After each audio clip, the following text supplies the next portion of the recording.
Hey, what's going on, guys? Today we're playing some Fallout 3. I think it's gonna be a little while till we level up. I think. Uh, we're level 12. We need 2,300 XP to level up, and we're at 10,974. With the update being that we have 43 in barter, 31 in big guns, 20 in energy weapons, 37 in explosives. I'm gonna pull up my stream on my phone to see if we are encountering any lag. Last couple streams have been extra laggy.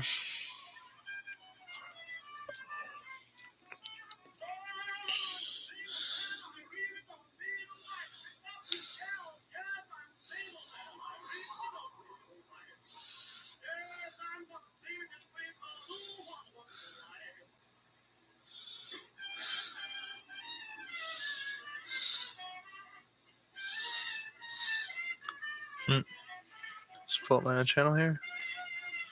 Hey, person's watching.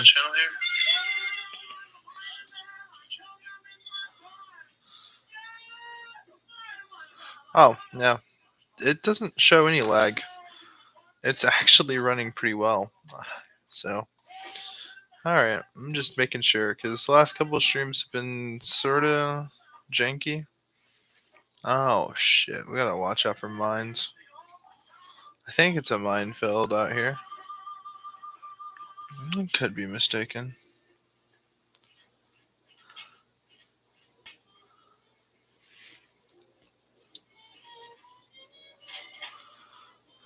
Ando?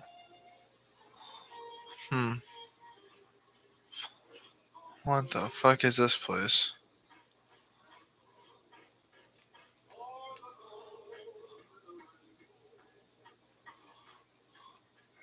Oh, we can actually enter here?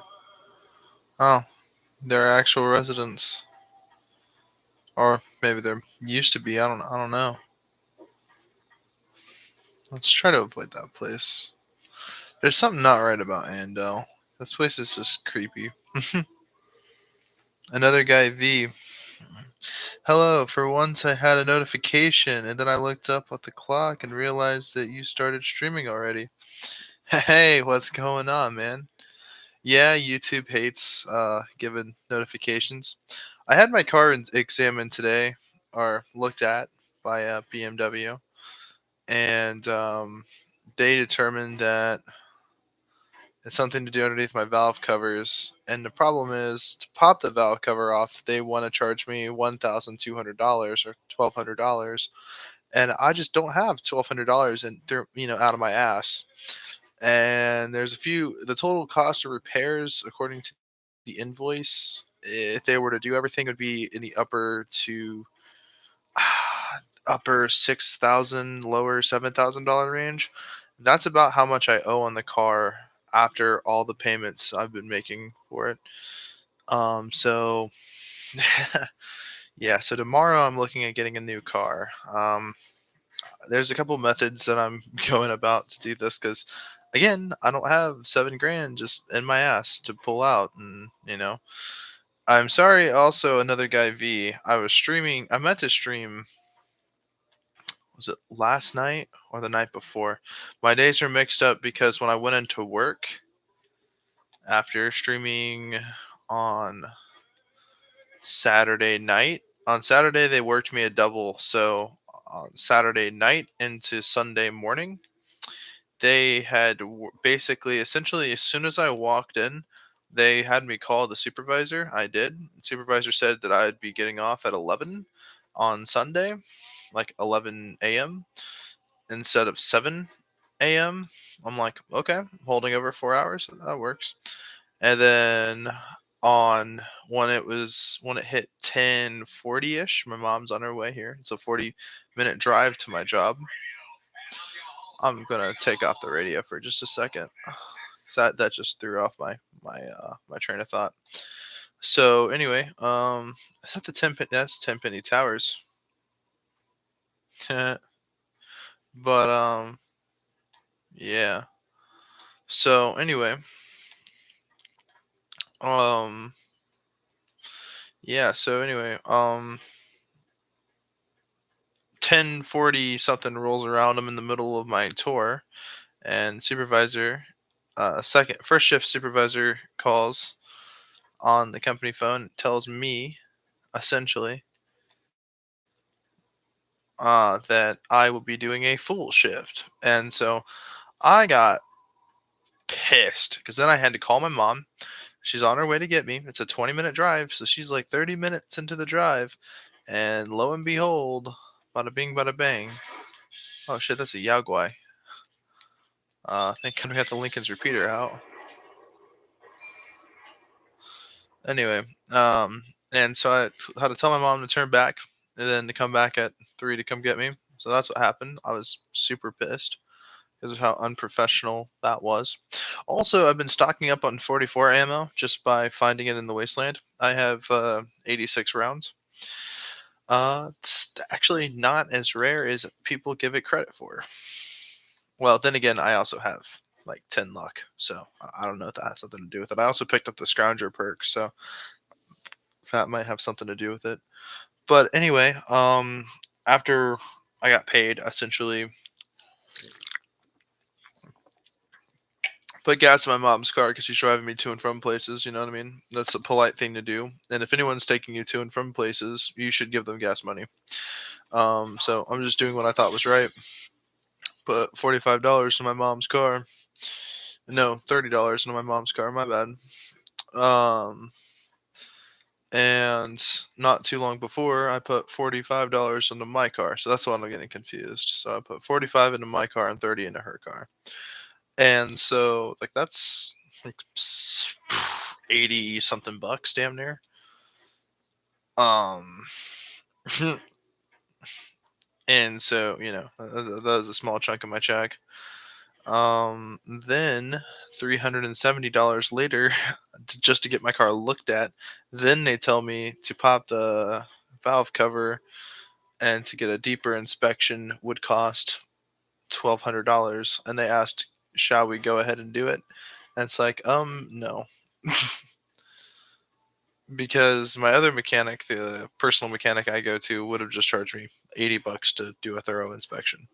So why I went over to BMW to have it examined was just because they were going to clear some of the check engine lights and stuff like that to see what exactly was wrong with it, and to clear my tire light because I had put a new tire on it when it popped. See, I was in a major car accident, so people probably don't realize is that like I was in a major accident. My car went airborne. Um, and when my car had landed, it caused a.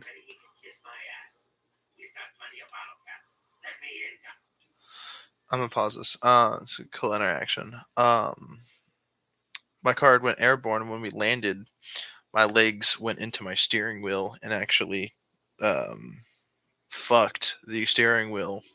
So now it's not straight. It fucked the alignment.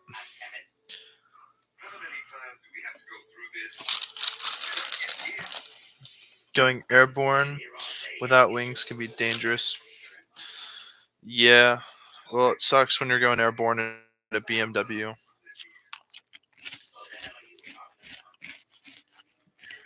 It's my only car.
We're gonna kill all these rich assholes.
Chief Gustavo.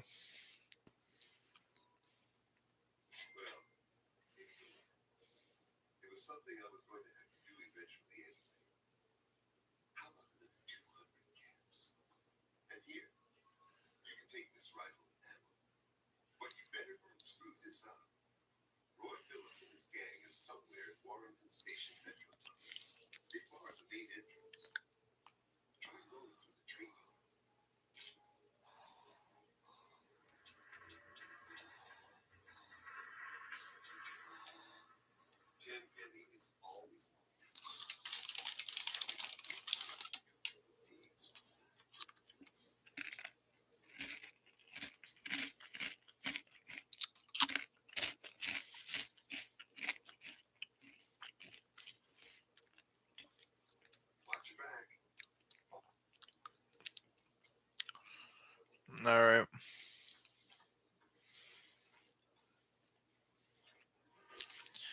Well,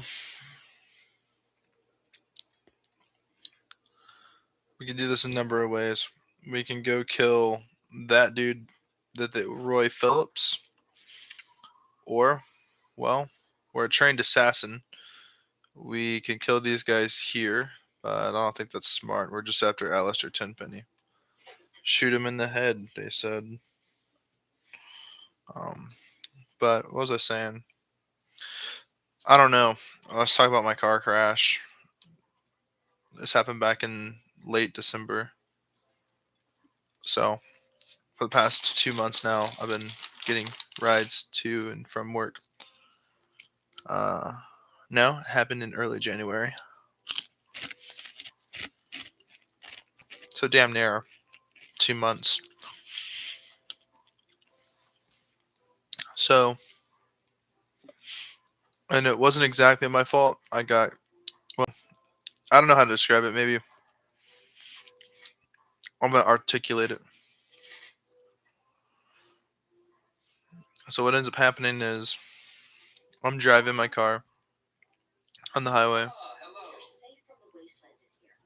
and this guy is blaring music at a really high volume. And he's in like oh gosh, it was like some sort of Jeep, like it was a Jeep Wrangler or just some sort of big Jeep. Maybe it was the Rubicon, but he was getting it, man. And the guy in the truck behind me flashed on his blinkers, and I had my buddy in the car, and he's distracting me while I'm driving. And so I had looked over just for a second. I see this car, and it's like parallel with me. It's like inches away from hitting me, and I'm trying to focus on the lines, and I'm in my lane, and he's like cutting me off in my lane as he's driving next to me. He's closing in a little bit, so I start inching over to the right a little bit just so he don't hit me, and then he keeps inching to the right on his side, and he might have been drunk or something like that. May not have known what he was doing, and so I got kind of scared. So I inch a little too far to the right, hit a curb, bunk, and then I'm in a ditch. All right. And I mean, I'm going pretty fast at this point because when we hit uh, that huge bump, my you know, I've I launched back into my seat a little bit, and my foot slammed down on the gas. We were already going decently fast anyway. We were going, gosh, I want to say it was like 8 or 9 miles over the speed limit already and at 50. So, I mean, granted, we're going pretty fast, but now all of a sudden we're going through this ditch, and I put on my high beams to see what's in front of me, and I just noticed this pillar to this overpass is not too far away from us, but we're heading straight towards it. It's probably, I want to say, a good 37 to 40 yards away. And so I immediately start whipping my steering wheel over to the right, and we start going up the ditch.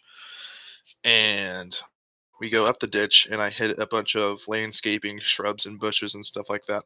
And I pull out a bush up out of the ground. Or at least I didn't pull it out of the ground. It didn't uproot. I knocked a branch of the bush, a good chunk of it, slammed into my undercarriage, and the undercarriage chipped open and was holding it in place. And then we had landed. We had went airborne after that. And then when we had landed, my back tire had hit the curb on another, because we landed on another street. And the ditch was just sort of separating the high ground. There was a road that was higher up. And so going up the ditch, we landed on another road. But the rear tire landed on the curb, and when it did that, it had put a huge hole in my rear tire. It popped it open pretty bad. Not to consider also that my rear tire also probably ran over the branch when it had chipped open. It was probably really sharp. And so the second tire had hit that sharp part of the branch and had already popped the tire. So when it landed on it, it really put out the rear tire. And so no one stopped for us. No one did anything for us. And, you know, this would have been the third accident, the third insurance claim. I'm a new driver. I've been rear-ended and someone sideswiped me. So those are 2 claims. And so this would be my third claim. And so that would mean that I would be taken off my insurance and I'd lose my license. So I didn't call my insurance company because, of course, I didn't. And I'm not losing my license for a year. Like, I'm sorry, but I'm not going through that process to get my license again. It wasn't hard, but it wasn't easy either. And to be honest with you guys,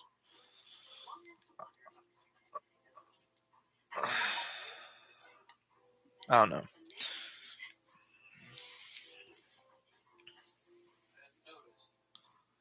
you even listening to me?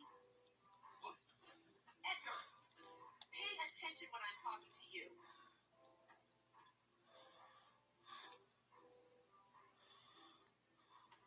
What was I trying to say? So yeah, I wasn't gonna lose my license, so I did call the police and I told them what happened. Because we don't have a description of who the guy looked like, and I didn't have his license plate.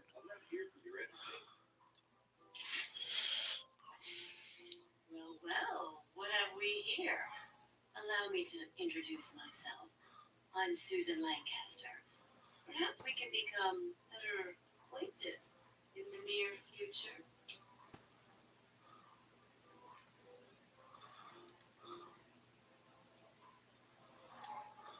Me too.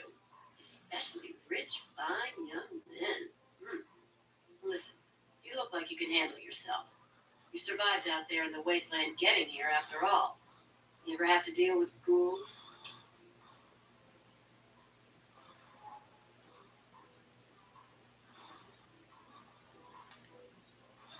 You're exactly the kind of man we need around here. Chief Gustavo and his pack of goons aren't doing their job. Those ghouls keep coming back. Somebody's bound to get hurt. It's not as if he wanted to have an accident. Yeah, I know, man, and that's what's so frustrating. Is everyone I ever talk to is like, "You're a speed demon. You're a speed freak. You like going fast, man." And it's like, look, dude. Yes and no. Like, I like going fast. It's just I love it, but not everywhere. Like, you know, Means living out there in the not in wasteland. the neighborhoods when there's kids. See, I'm not like these other puffed up fogies. Hmm. I earned my way into privilege. I worked to get here. Sure. See ya. Oh, shit. Better not Ten cause Penny any Tower is trouble. a wonderful place to live, isn't it? So he's running some sort of advanced high privilege society. Well, unfortunately, it's about to become the SM Towers. The SM Towers. Mhm. But yeah, no, I didn't want that to happen. I didn't ask for that to happen, but it happened. So it's just what it is. Vending machines. Hey there.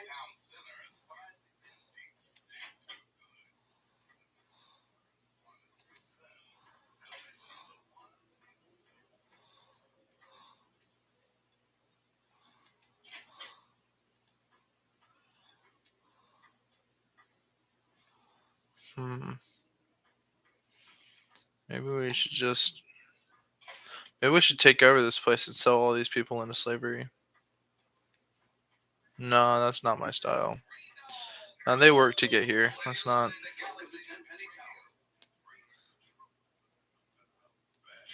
I don't know. I don't know what I'm gonna do. But it's Fallout. You can do basically anything.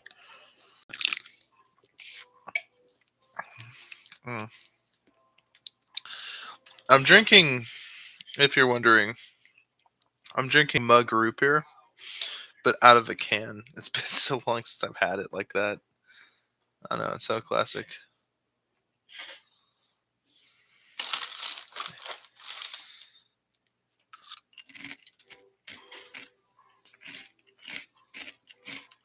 Hmm.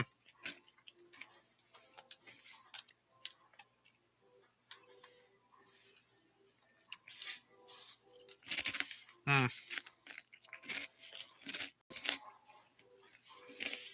There's got to be a way to get to the top of the tower.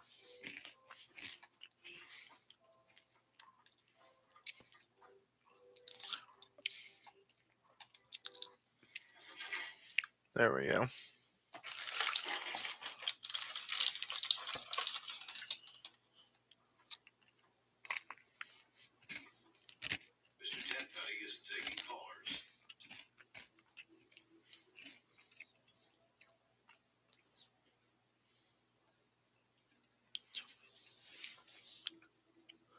I'm here to see Mr. Tenpenny, but if you weren't so incompetent, you knew that.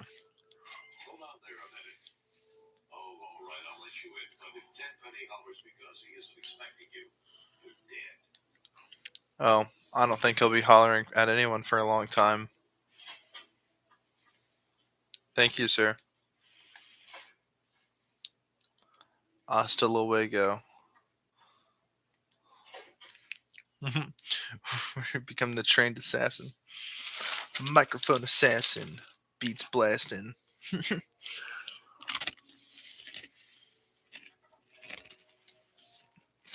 And I'm actually snacking on the extra toasty Cheez-Its.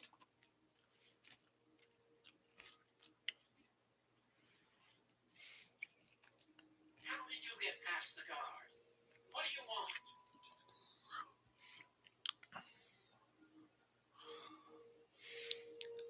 Been wondering, why blow up I Megaton? complained offhand one day about how I thought that heap of metal on the horizon was a bit of an eyesore.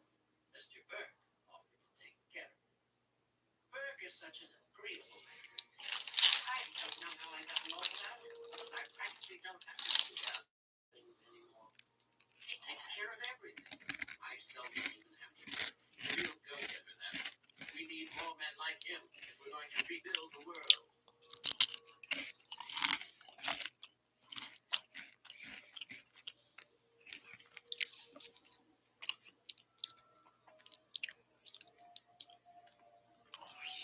You don't have a problem with killing all those people? Oh, no, I'm certainly rather sore about all of that, but some sacrifices must be made. Besides, Burke assured me that bomb was quite No, those are good. I asked Burke to suggest they make it. It was all a matter of time. Yeah, the extra toasty ones are nice. Speed along the buses of natural selection. Don't lose any steam. Oh, I'm gonna put you to sleep for a long time. The ghoul? He's dead. Died 20 years ago. Good riddance, too. I hate those shufflers. Shufflers. How did he die?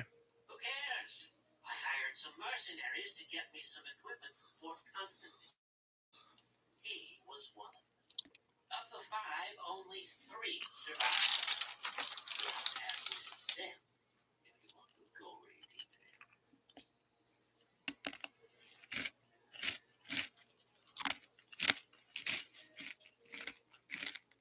He's alive?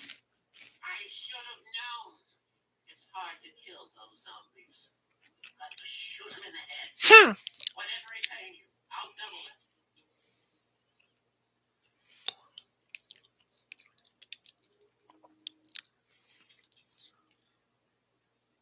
I think it would be better for everyone if I just kill you.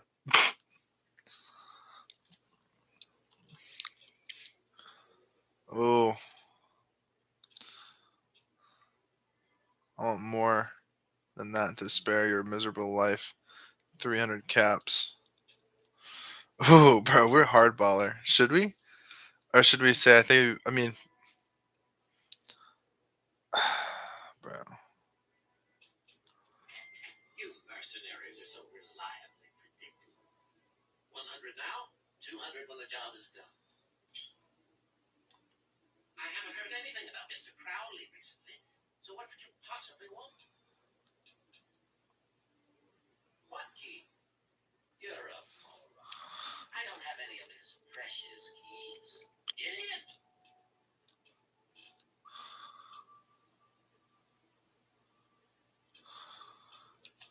Oh, it's impolite for a gentleman to talk about himself. I know what I did.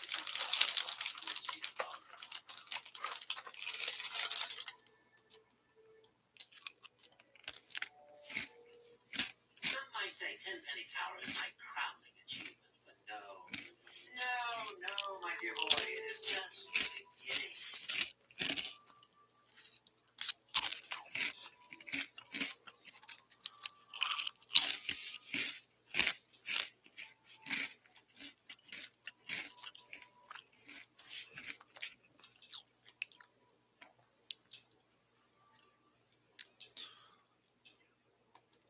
God!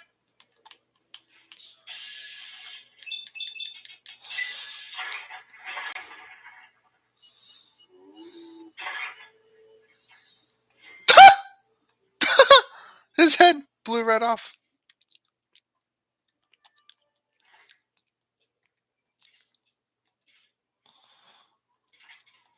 Give me that suit, bitch.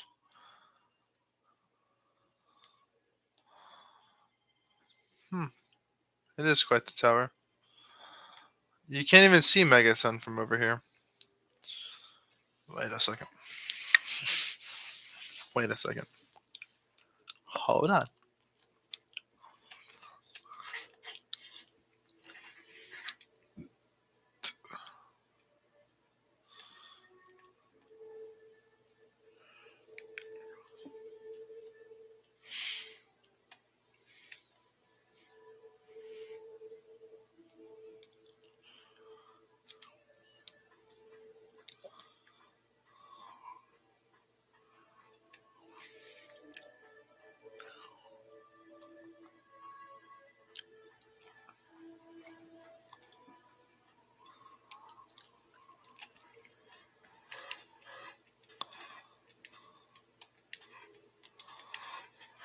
Alistair Tenpenny works for the devil. I don't care what anyone says. He is a Satanist. He is an evil, evil person. Well, his head just blew right off and fell off all the way down his tower. How ironic.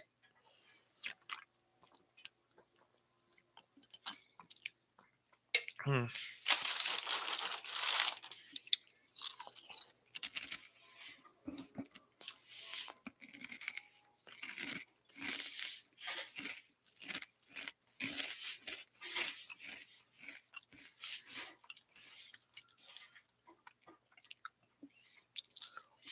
Mr. Crowley's dead. So whoever this guy is at least attempting to bargain or pretending to be him. Also, we got the Tenpenny suit, which I mean, this is the main reason I actually killed Alistair Tenpenny. Be honest, bro. I am big pimping with this suit, bro. Bro, there's no way. Like, the suit is just, I look like Napoleon Bonaparte. Like, this is unbelievable. I'm just missing the hat. And also, I mean, well, it's the wrong color. It should be blue.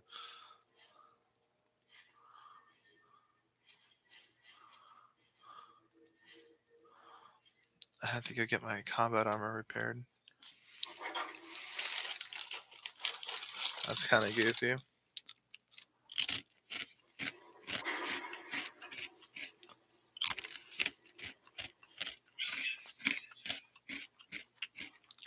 need something smooth skin.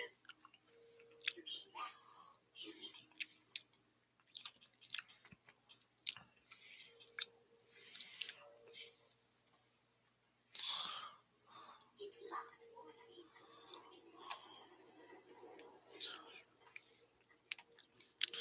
I actually don't hate ghouls. I actually don't mind them too much.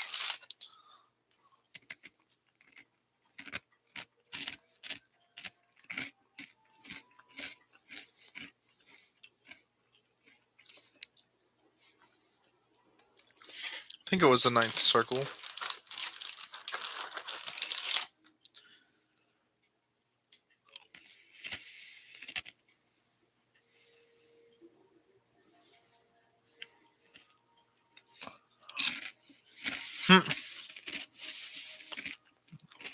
I would have liked the suit in red, but personally, this is still gangster too.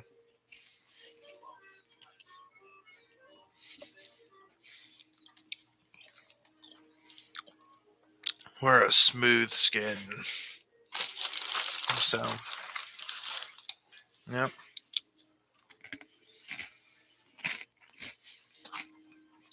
Yeah, I got out of there really quick, didn't I? Are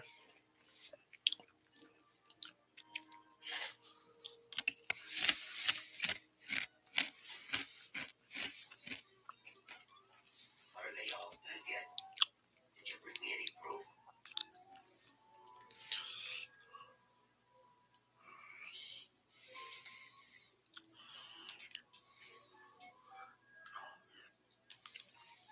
Yes. Another bigot bites the dust.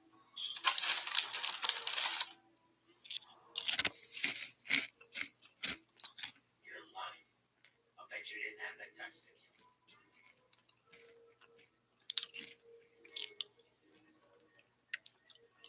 I thought I told you to kill him. That rat bastard is still alive. I'll pay for the keep, but you really screwed up.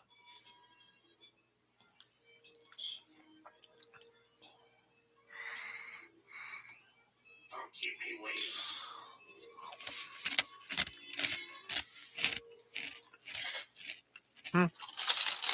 I tried to lie. I like Dukov. I think he's actually a pretty cool dude.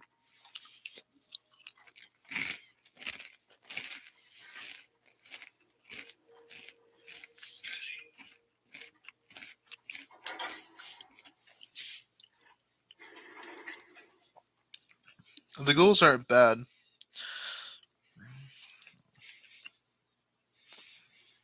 Yeah, I don't have an issue with ghouls and when it comes to Fallout. I just don't like the synths. And then again, I don't hate all synths. I think there are specific synths that I tolerate or accept. Like Curie, she was not a synth before she became one. She used to be one of those Mr. Handybot things. Or Mrs. Nannybot, whatever it was.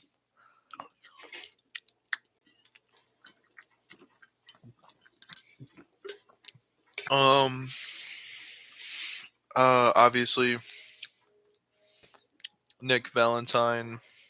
There's a few other synths I just can't think of. And I don't necessarily hate synths, but at the same time, they're synthetic humans.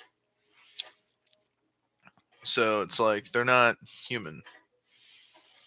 It's those AIs that probably caused this Great War anyway. Just saying. But yeah, so I exited the entire tower unfucked with. Ooh, super mutants. Oh my gosh, dude. Oh. Oh yeah, we got the Lincoln's repeater and another guy V. Look how much 44 ammo I've stocked up on. I have 84 shots plus 15 in the mag.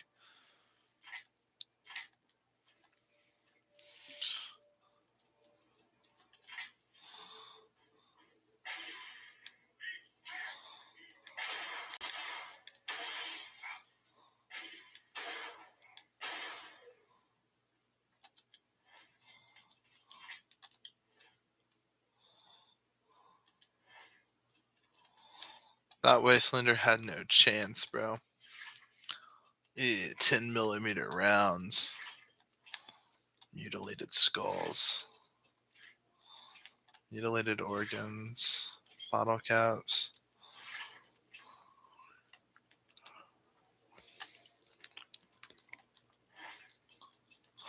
A frag grenade. Let's go.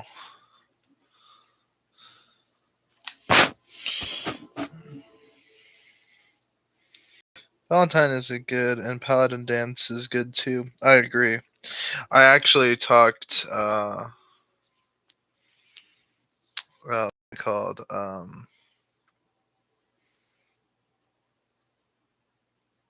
the leader of the Brotherhood of Steel.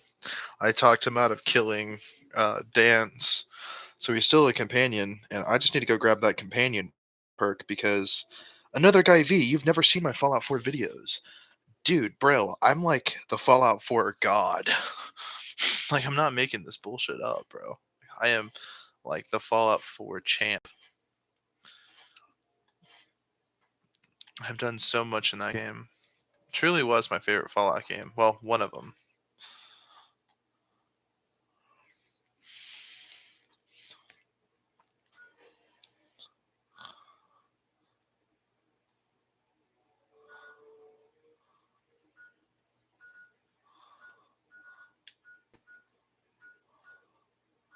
Infinity Tower. I wonder if I need to make it to Rivet City. What quest am I on? You gotta shoot him in the head. Kill Ted's Stryer and get his key.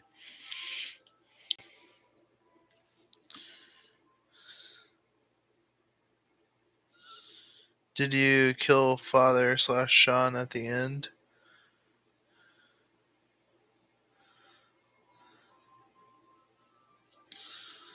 In the lore, it's China who started it, if I remember correctly.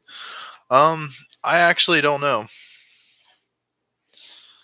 I know there's like the Battle of Anchorage is what really set forth most of the motion, but and at the same time is what it is. But truly, man, I think that it could have possibly been so synth technology clearly had existed pre-war. It was probably some huge government thing, and possibly synth infiltrators might have had program ideas that humans might try to kill them, so they possibly caused the Great War to happen to destroy humanity, because humans pose a threat to synths. It's a possibility, and it is a theory. Oh, and to answer your question, I did kill Sean.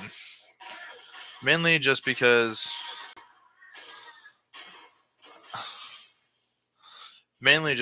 he's not one, it's kind of funny. But secondly, it's he became kind of evil. And so I don't know, I kind of like that narrative, but at the same time, the dialogue choices being only 4 dialogue choices and the impact of your choices aren't really as big of a deal in Fallout 4 as they are in Fallout 3 and New Vegas. Like Fallout New Vegas is like it's the ultimate Fallout experience. It's like one of the best role-playing experiences out there. I love Fallout. This is my favorite RPG. If anyone ever asks, Fallout is my favorite role playing game. And so, yeah, I can see where that might be kind of, sort of, not exactly what people want to hear. But ultimately speaking, that's what they're going to hear. Because I just love this fucking franchise. This is arguably my favorite video game franchise. And there are a lot of video games that I have played.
And we can always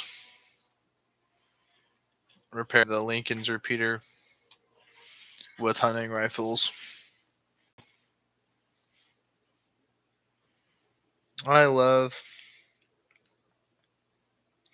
Fallout games too.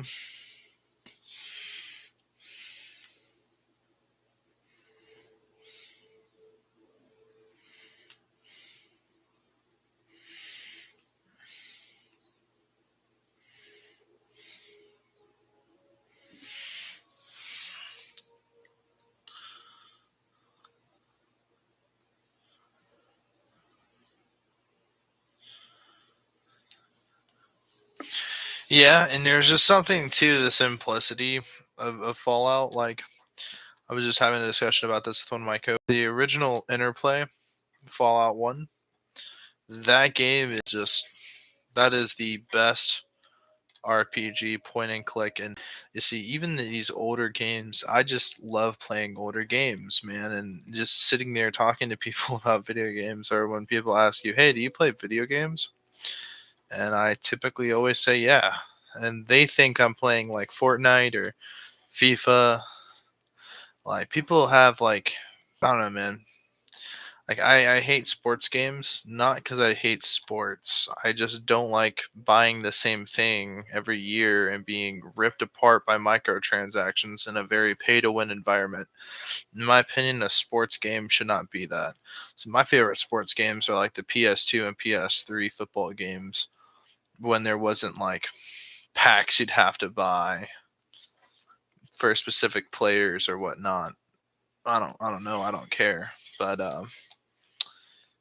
when video games are selling you fucking dances for $2, an emote, it's, I don't know. It's fucking, the whole thing's stupid.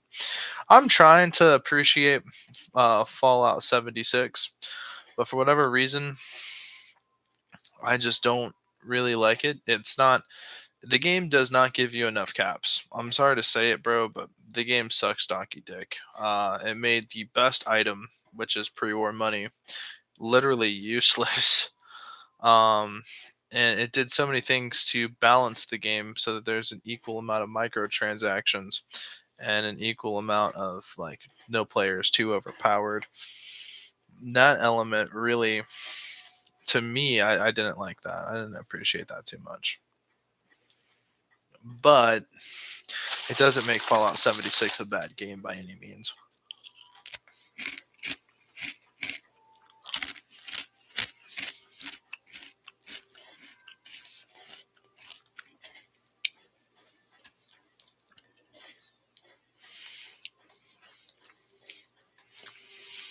I don't know where to go. I think I'm going to go to Megaton. The people over there really like me.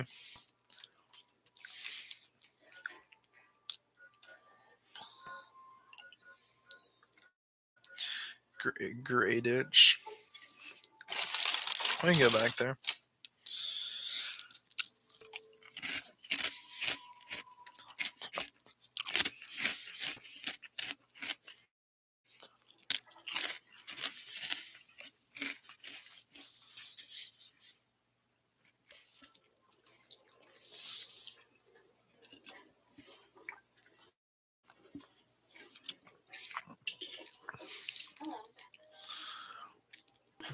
I mean, there was even Fallout Tactics and Brotherhood of Steel.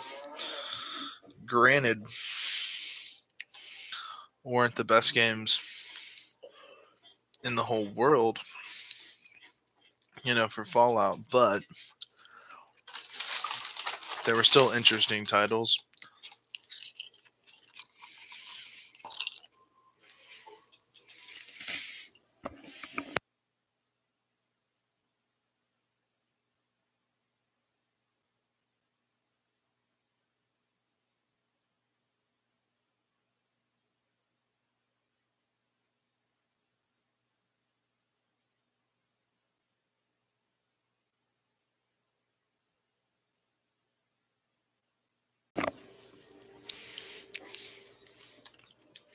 Any luck finding out how Rivet City got started?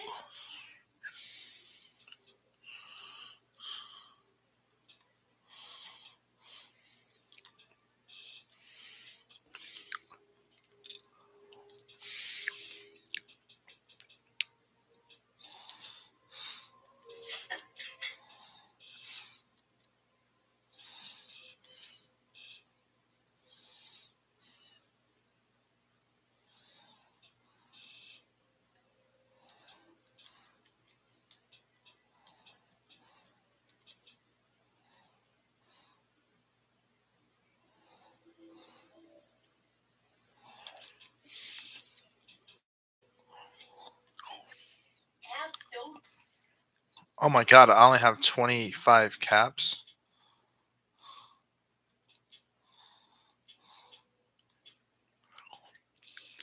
Okay, alright, this will not pass.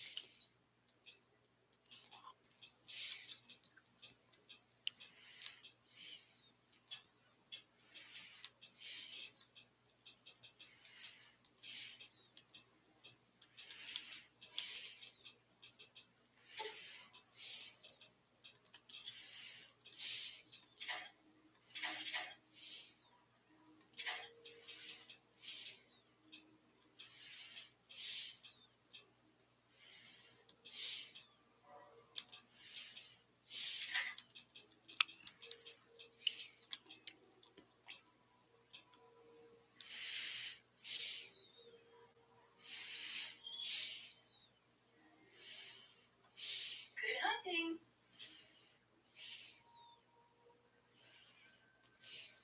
Yeah, I'm afraid that's not going to work with me. Try. I'm just here to make sure nothing goes wrong with you or her. With you or her.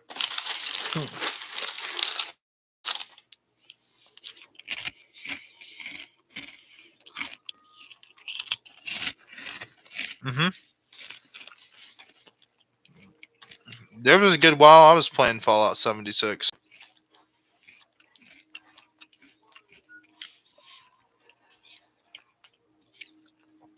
I mean,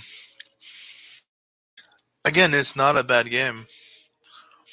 It's just the way that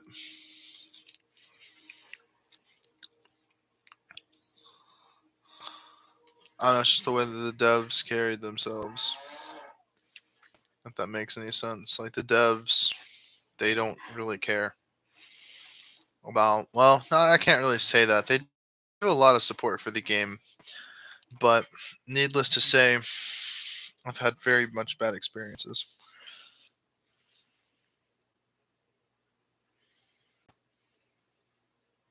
Yeah, I know what you meant. Yeah, I didn't invest too many points in a speech since I don't really care too much about speech checks.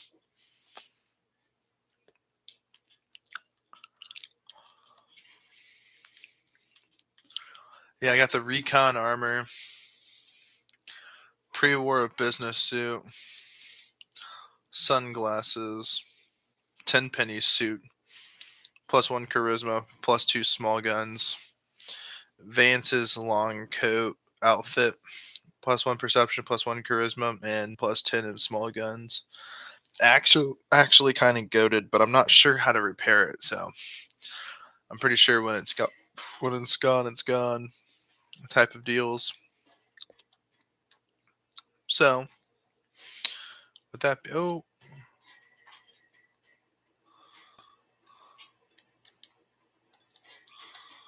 I knocked the damn pre-war tricycle.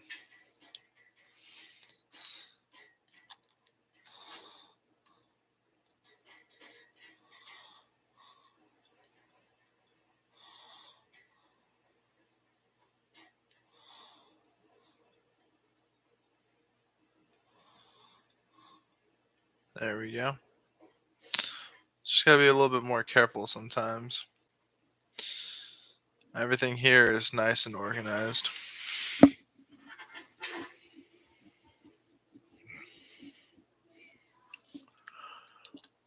Well, I always try to go for a high.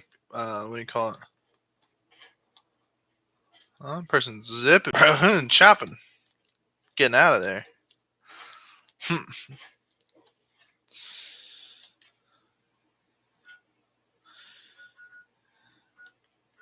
Get to Rivet City.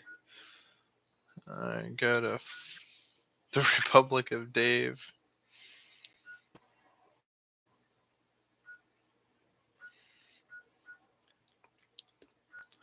Thought I was supposed to go to Fort Constantine. Kill Dave and get his key. So we got to go to the Republic of Dave. It sounds like some shit I would do. The Republic of Dave. That's funny.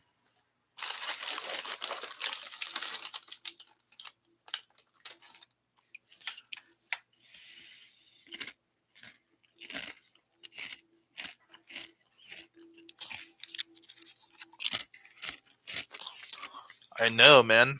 It's like a perfectly preserved tricycle.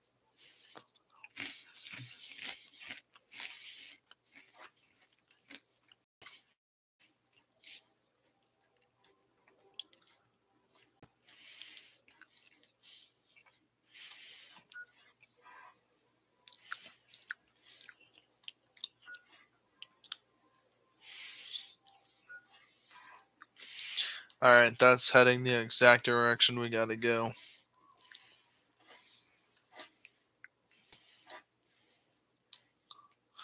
If we ever need any explosive mines, we can always go through here.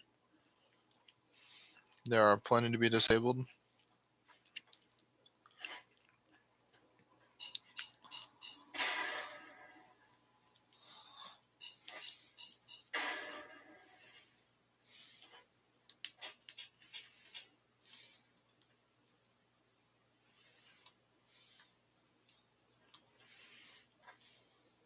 Eyes are doing a pretty damn good job dodging them.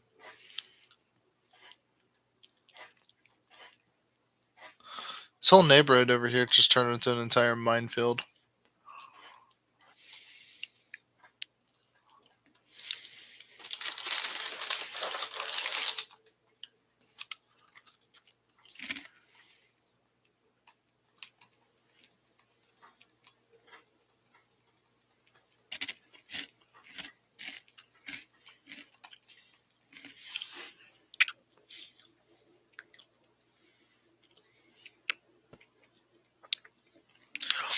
No, it's not really lacking on my side of things.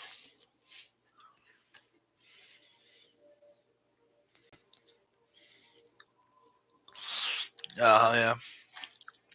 I'm actually watching it on my laptop, or not on my laptop, on my phone and laptop. I don't really see it. Well, I'm not paying attention to it all the time, though.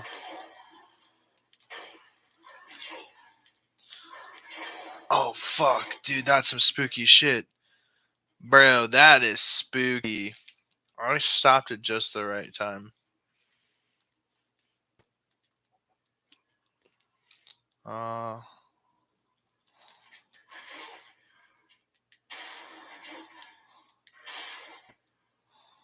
Yeet.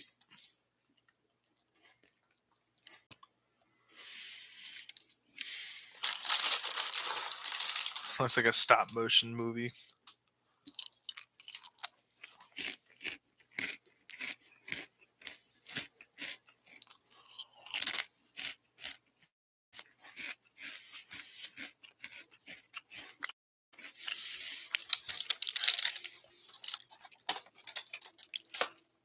I don't know if it's me or not. I'm done snacking on them Cheetos.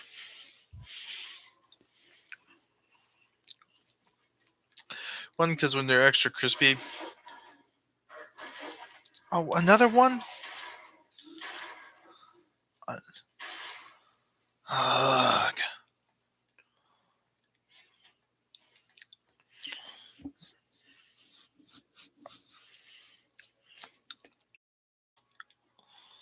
The Republic of Dave.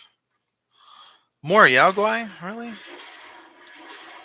What did I do?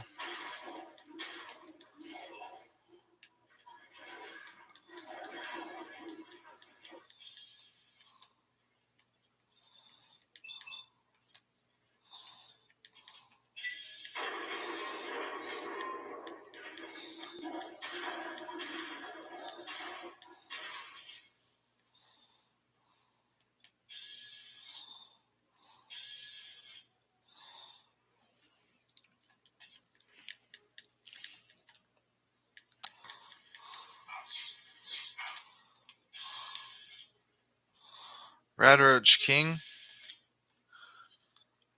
Bro, what is this fuckery?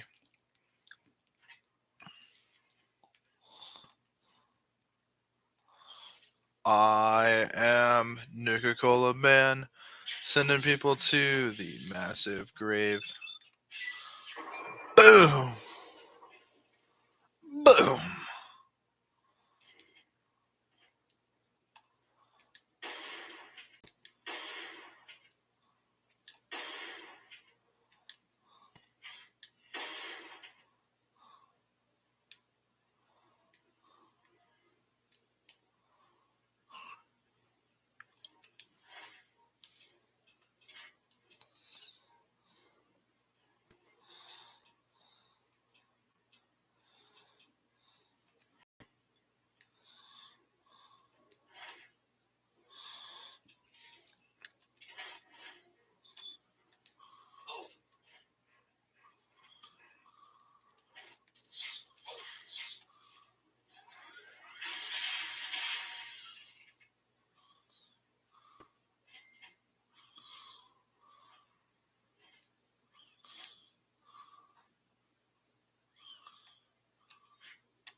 I am now Radroach King, and now I must kill all my peasants. I'm sorry, little guy. You're very stinky, gross, disgusting, nasty creature. Die. I think it went over rather well. Oh, who cares? Who cares? I gave the one guy free water.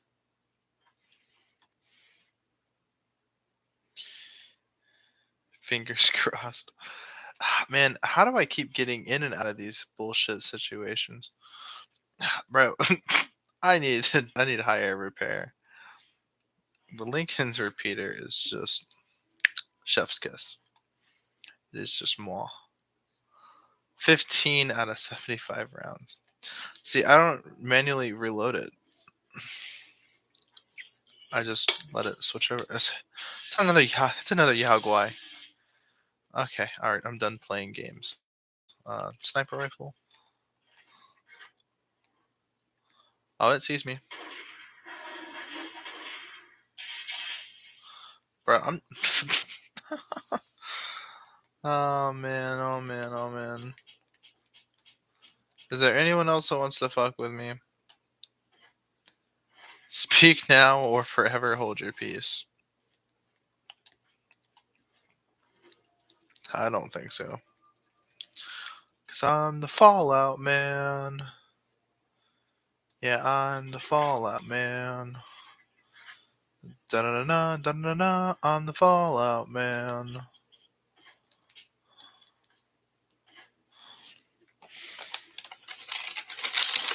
I don't know, man. You figure this situation out. I just killed the Rad Roach King. God only knows how many Yao Guai. A bunch of Rad Roaches. And a Rad Scorpion.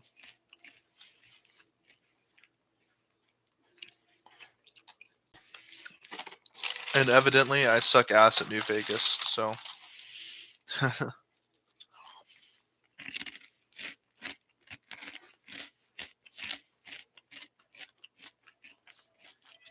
I said I'd stop eating these things, but they're just so damn addicting.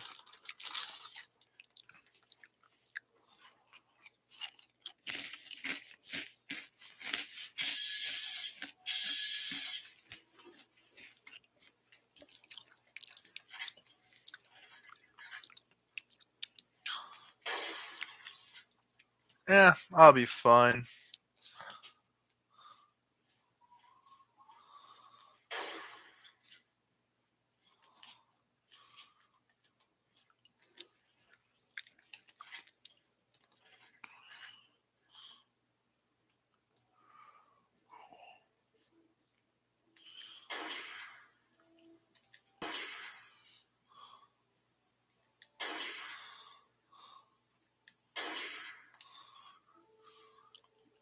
I got critical strikes on the Robotron. Yeah, all those shots hit.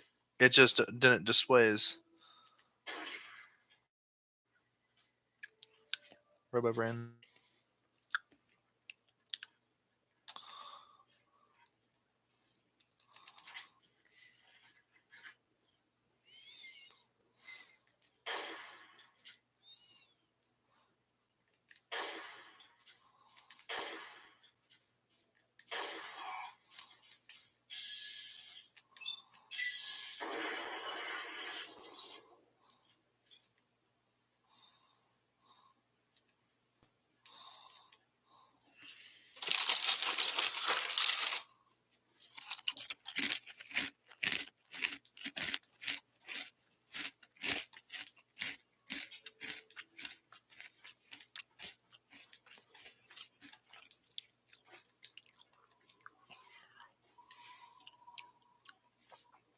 Alright, I gotta really stop eating these things.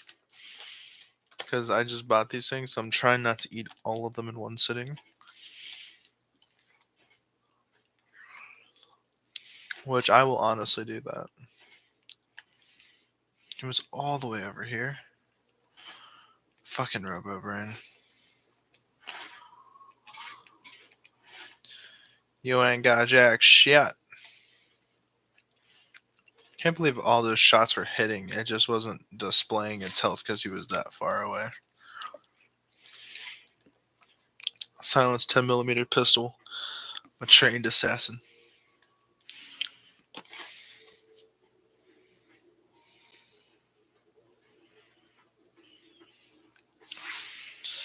Honestly, so I'm going to go ahead and say it. Pro New Vegas. And I'm going to get some hate in the comments, but man, dude, that game is unforgiving on healing items. It truly, truly is. These these older Fallout games and their healing items, truly unforgiving. I mean, absolutely unbelievable on healing items. Absolutely insane.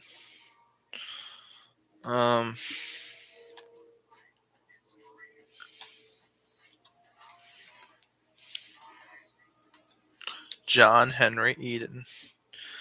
Kilroy Phillips and his followers for the Tenpenny Tower quest. I can't believe that this quest is still active after I killed Tenpenny. I'm going to complete the quest, come back, and try and turn it in. I don't even think the people at Tenpenny Towers know he's dead. Oh, man, dude. That's comedy. I mean, I could just go back and kill literally everyone there if I absolutely had to, except for the citizens. I don't like doing that. Unless I absolutely have to. Wasteland Survival Guide. Taking us to Rivet City. You gotta shoot him in the head. Kill Dave and get his key. Kill Ted Strider and get his key. Okay. Data. World map. The Republic of Dave.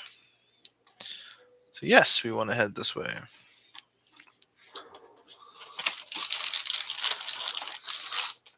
I'm hearing Big Boom Boom.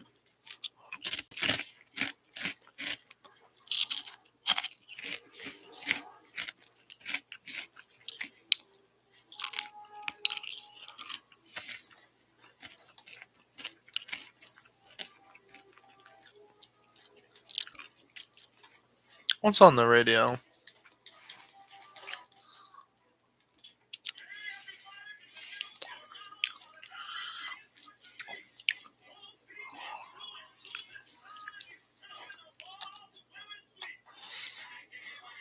What's your peep?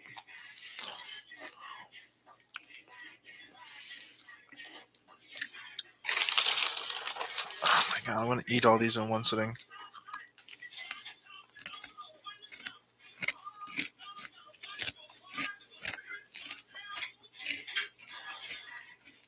Hold it right there, pal. You're giving me everything you own. Now.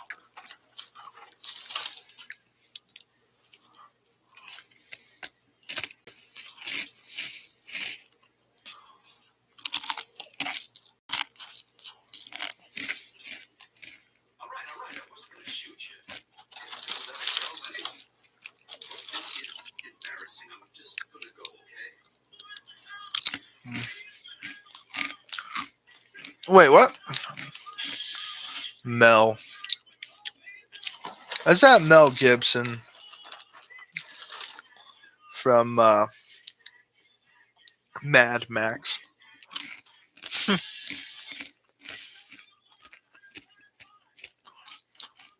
An embarrassment.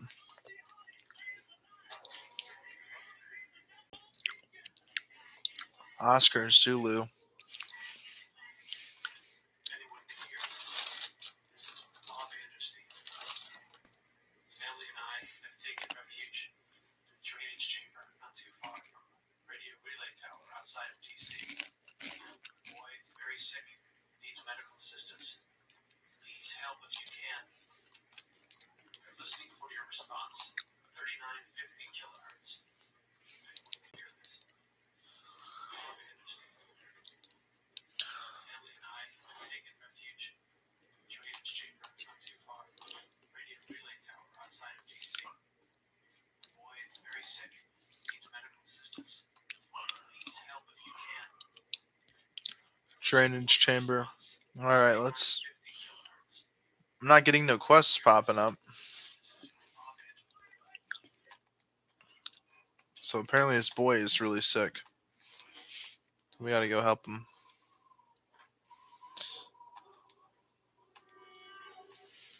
That's strange, man. That tower's been down for a while now.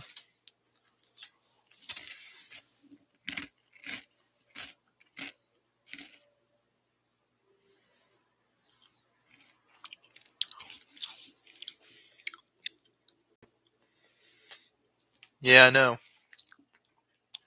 So he said he's in some kind of drainage chamber. I'm assuming near this relay station. He said near. So it don't have to be exactly here. It could be a few clicks out from here.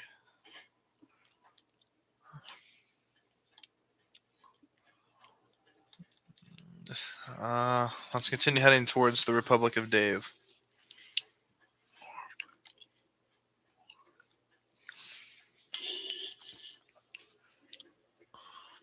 Mike Anderson says, "What's up?" Nothing much. Getting mauled by Yao Guai. That's what's up.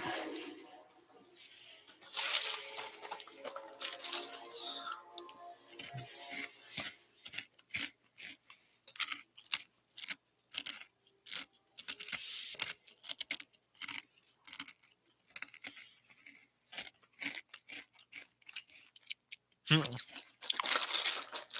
Hmm. Getting mauled by Yao Guai.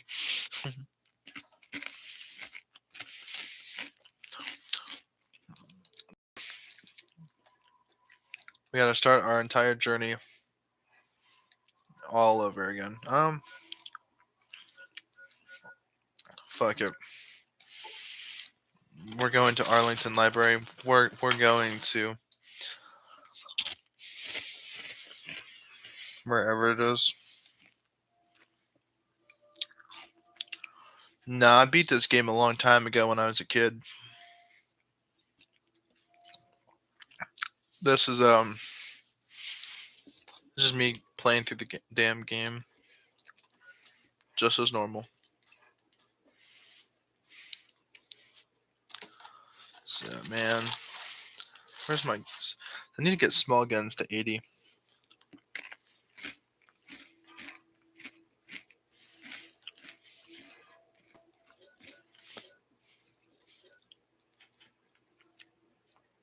All right.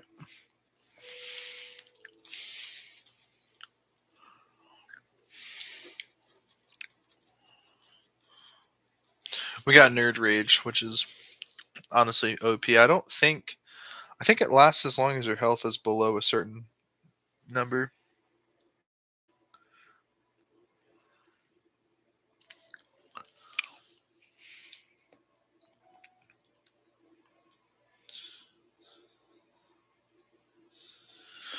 Yeah. Well, I'm just trying to conserve my healing resources because, to be honest with you, man, I don't really have a whole lot to heal with. So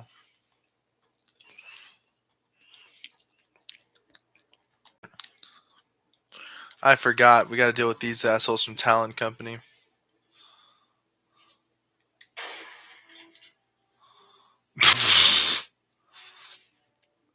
All right, now this next guy is going to have an RPG.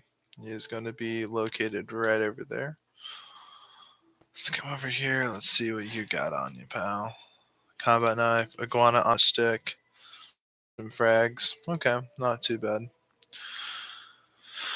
Okay, so here's how we're gonna do this. I'm gonna grab Lincoln's repeater.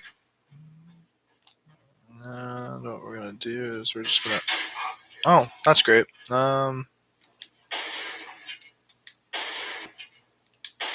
Okay, that's 3 shots of 44 Magnum. His health didn't go down at all.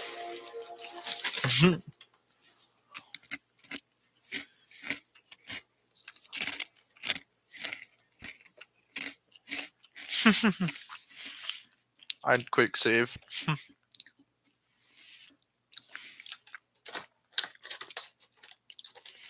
I would play Fallout 4, but there's really nothing to do in Fallout 4 now. Like, I've already done almost literally everything. Oh, another guy, V. I got a question to ask you. All of us here thank you for everything you've done. For us. It's the best we can do.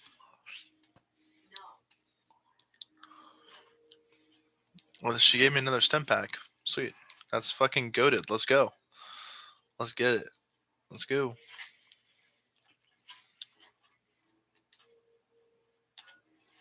Alright, we got my combat shotgun equipped.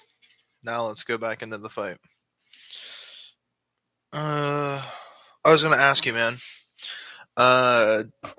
Did you want to watch me play Black Ops 1? I have almost all the DLCs. I'm missing the Shangri-La DLC. The third DLC in Zombies. I do have Call of the Dead and Ascension and Moon and all the World at War DLCs. I only play Zombies, by the way, since multiplayer just does not exist in that game, and well, I haven't done a campaign playthrough, so Although Black Ops 1's my favorite Call of Duty of all time. Hunting rifle. Let's just do what we did before.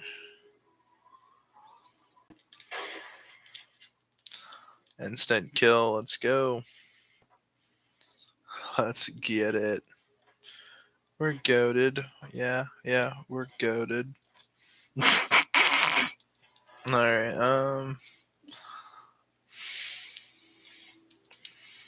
alright, pop one of these. Pop two of these. Pop two of these. Alright, we got plenty of health. Alrighty. Combat shotgun equipped. I think he has a. Ooh, okay. Alright, cool. And a frag grenade. Alright, better loot, better loot.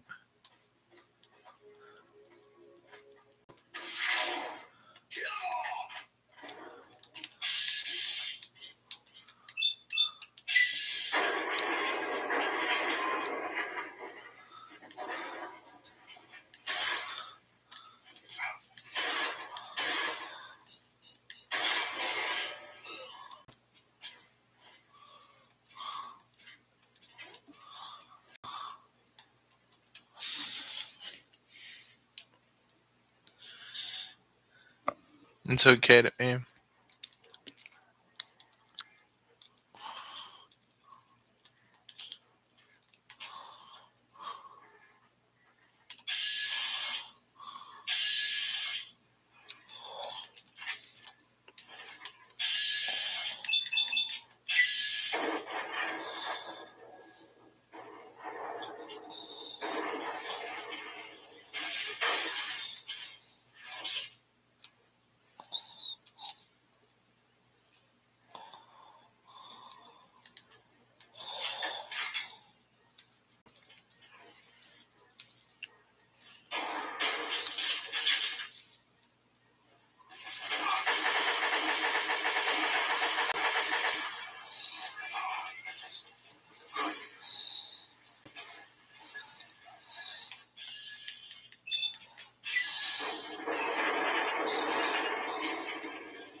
What the hell? Why does the robot have blood on it?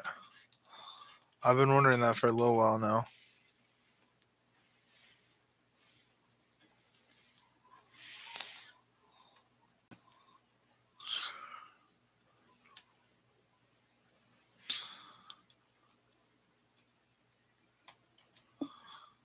Scrap metal. Scrap metal. Scrap metal. Box of detergent, carton of cigarettes, scrap metal.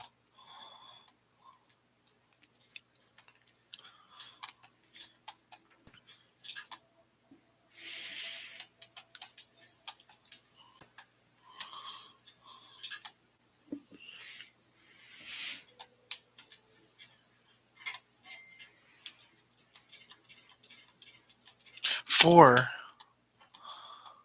We really needed that.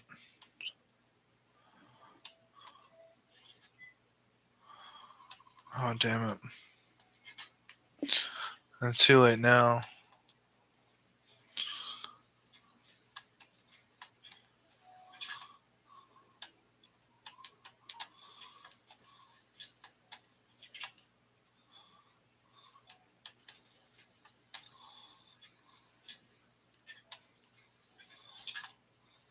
Hmm.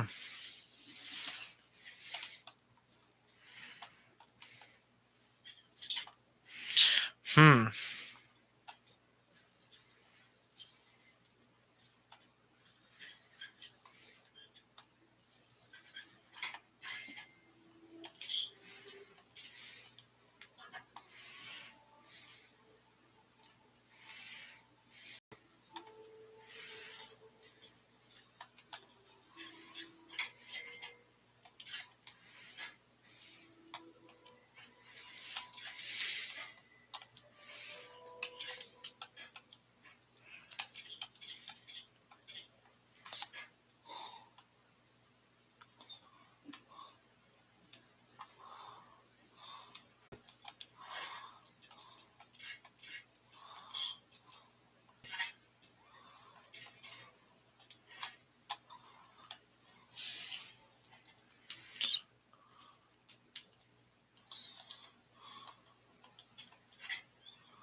Hmm.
Open door to the sewer.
Yeah, I mean, the thing about Fallout 3 is it's very open, and there are sniper scouts literally, not sniper scouts, but just people that just want you dead at every turn, it seems. And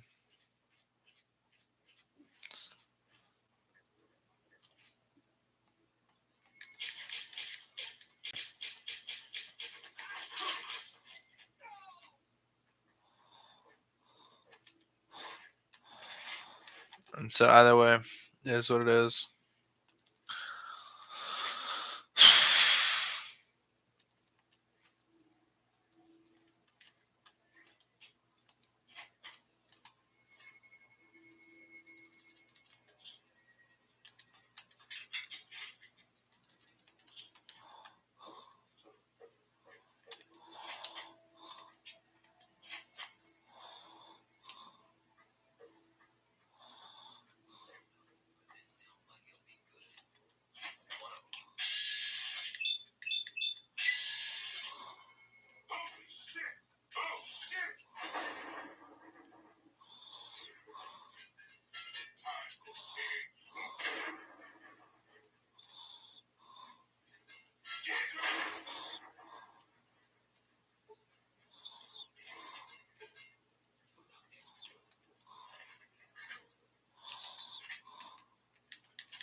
Scared? Just like a little bitch. Oh, Hiding from me? shit. Better hope I don't find you.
How dare he shoot you after you died?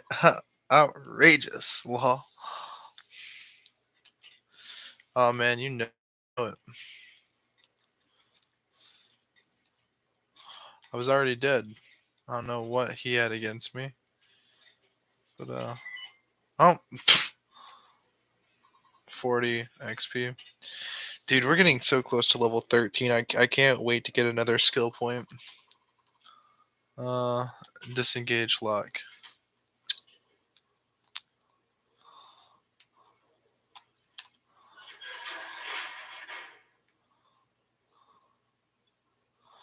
Metal helmet. Silence 10 mil pistol. Metal armor, metal helmet. Ammunition box 10, 9. Damn.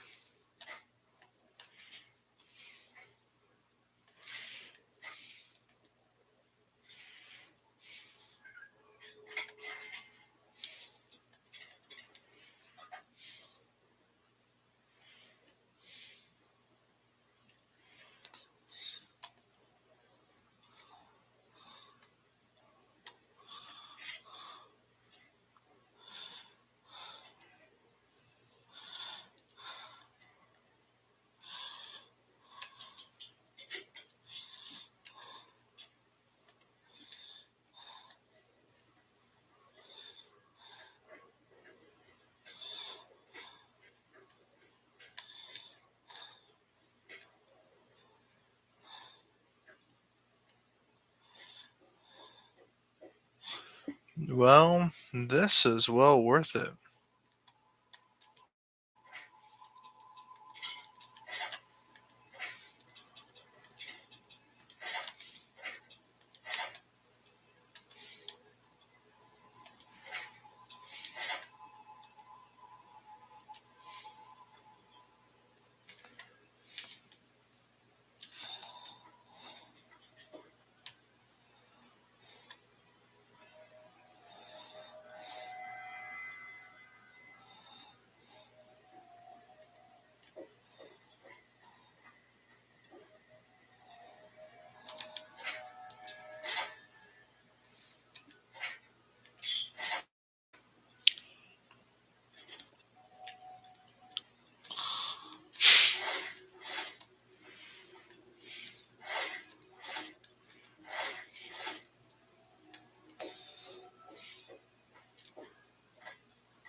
That was well worth it. We needed the supplies. I mean, I hate to sound like a snobby douche when I said that we needed the supplies, but nah, man. Like we actually genuinely needed that.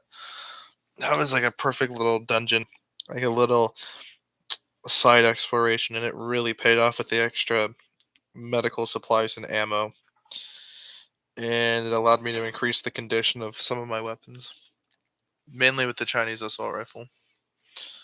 Because now we got the thing 38 damage, almost 40 damage.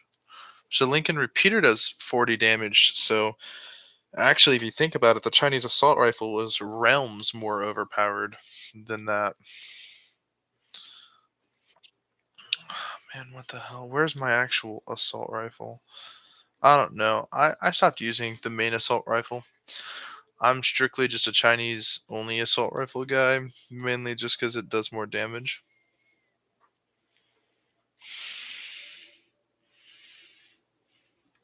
As much as you can carry. You got that straight.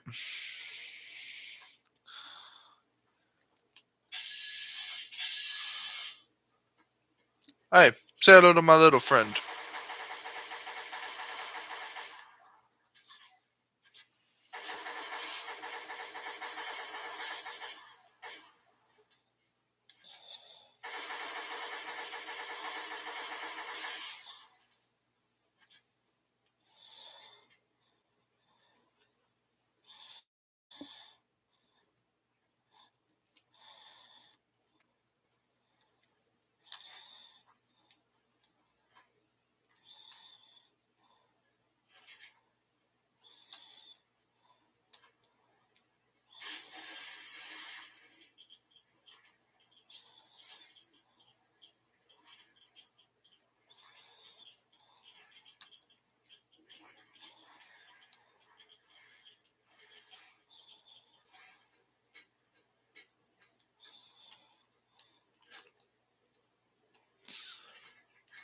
Yay.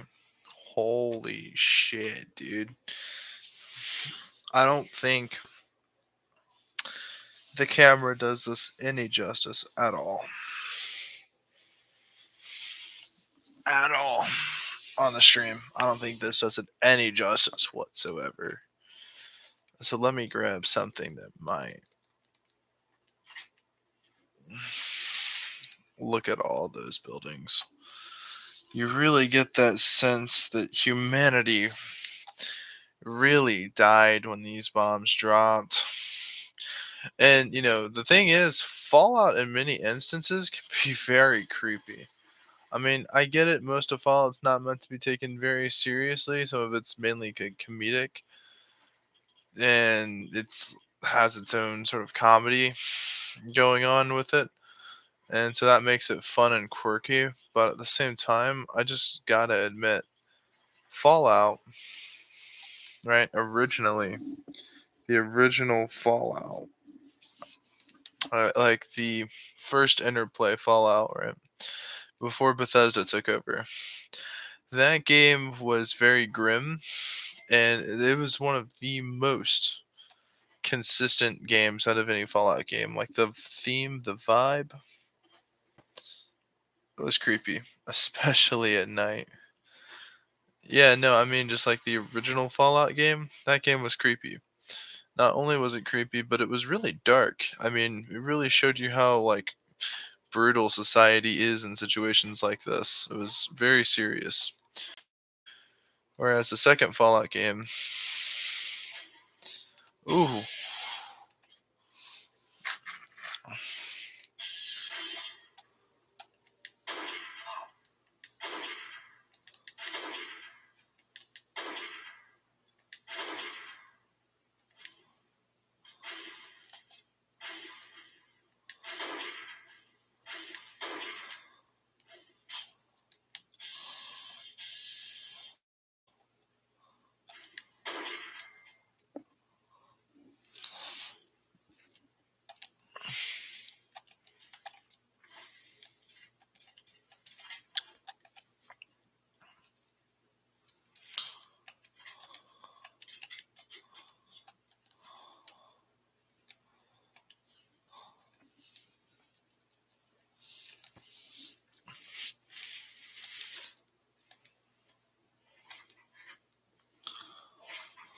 I've had enough of these fucking centaurs.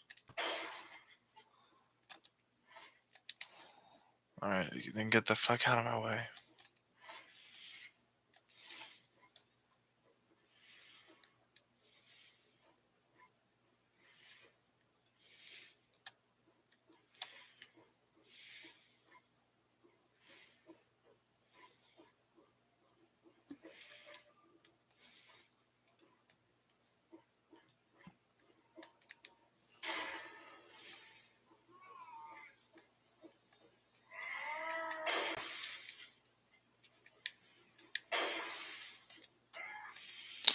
Alright, you know how sick and tired I'm done with these motherfuckers? I'm going to delete this dude out of existence. Get deleted. Hit a frag grenade.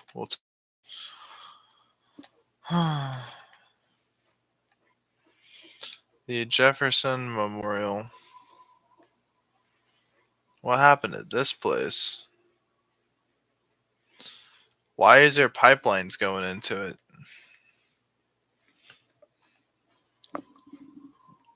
I don't know.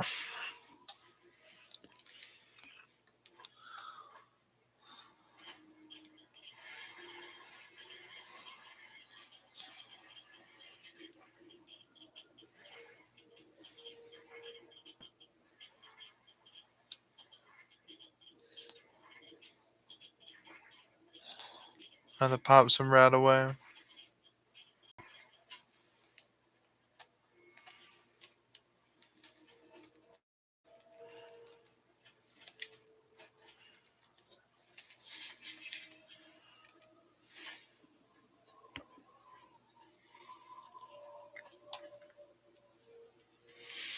I used the Sydney and dog meat and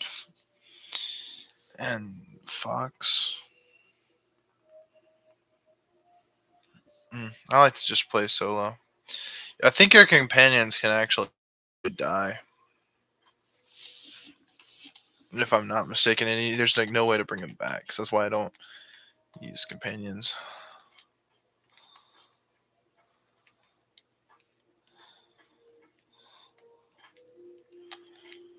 And dog meat's a bitch, bro. Dog meat will just get annihilated.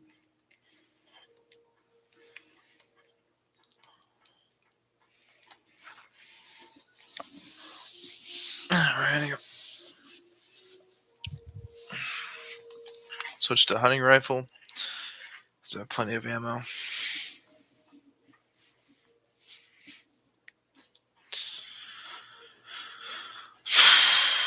I wonder if you can still get like the streamer head dent if you wear a beanie. I know that just came out of nowhere, but I mean,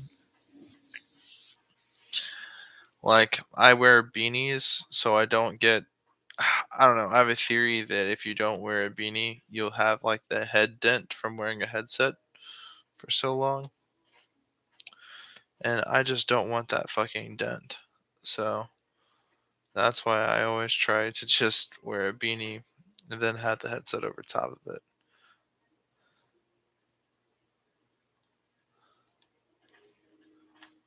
What the fuck?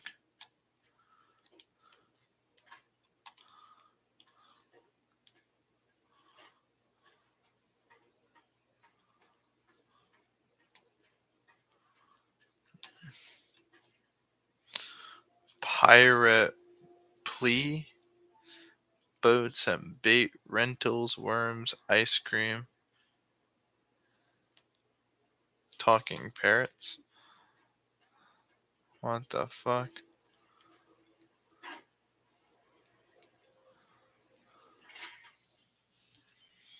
Let's figure out what's going on here.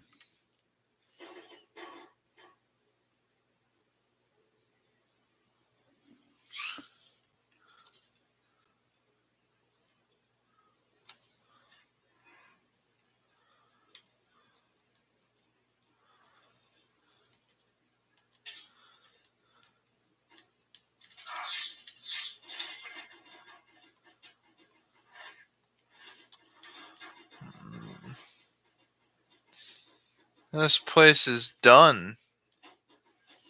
What the fuck? Yo, this place is done.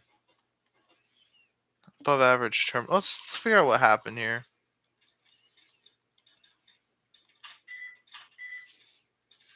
Shrouded. Okay, now we gotta start actually attempting to solve it.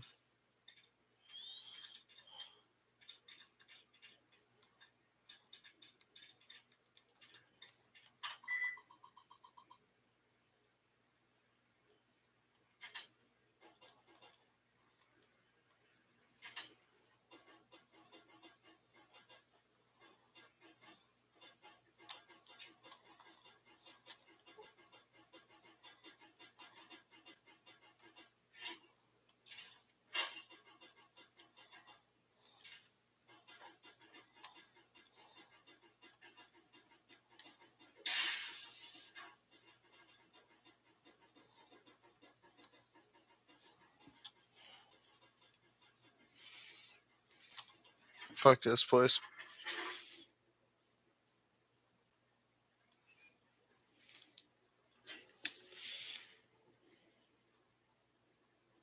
It's a secret worth the risk to enter the place unnoticed.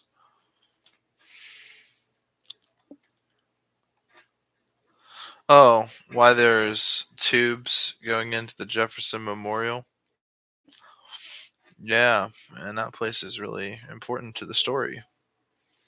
I mean, but we haven't got to that point yet. So, I mean, we've been just shitting around because it's Fallout.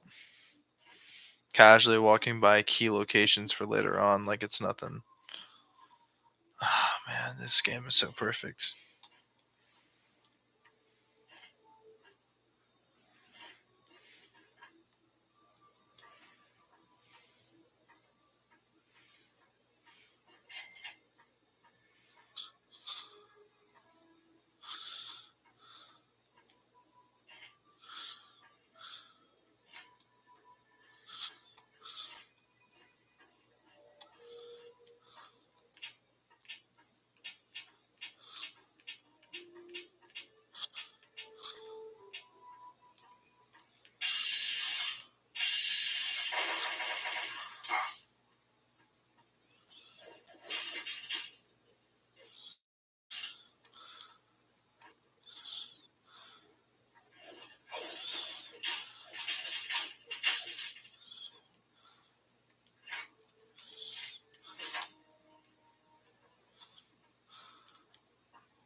There's a crane.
Spatula?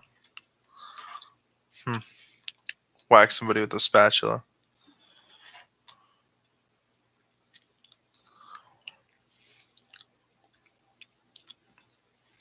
I feel like I've been here before.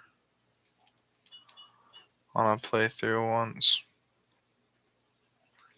But I mean, it must have been early playthrough too.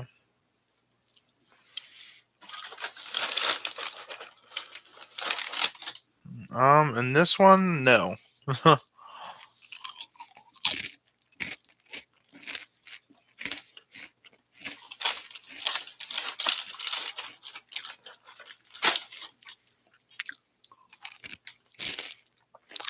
mean, I should have, but come to think of it, no, I haven't come across any Deathclaws yet.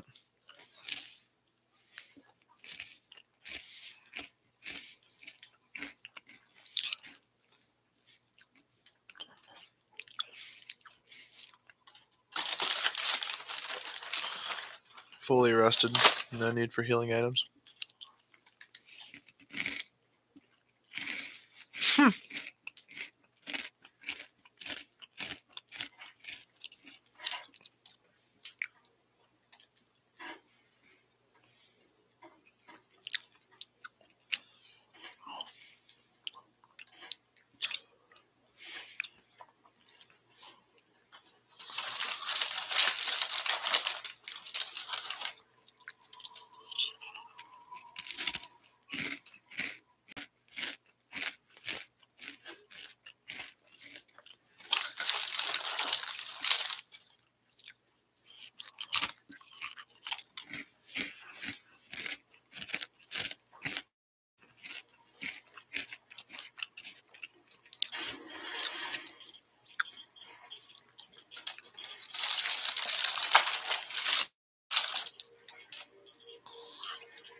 What the hell? This place loops back around to over here.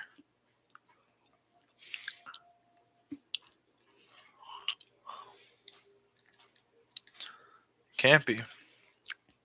I'm the Republic of Dave. You mean to tell me that we've been walking in a fucking circle?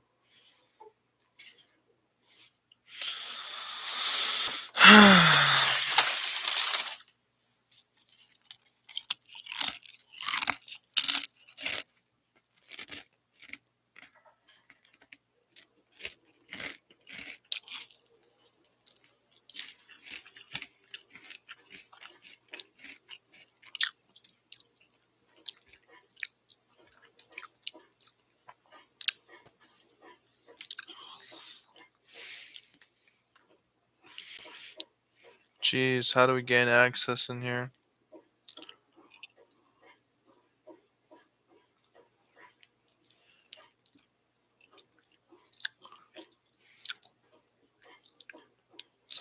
There's Rivet City.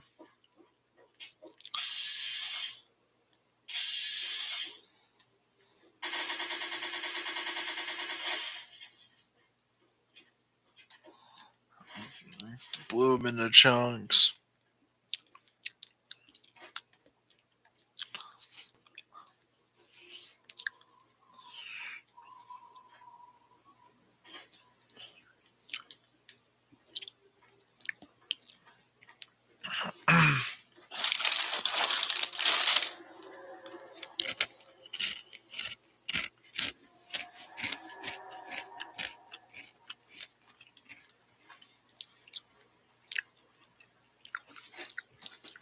Everything takes me to Rivet City.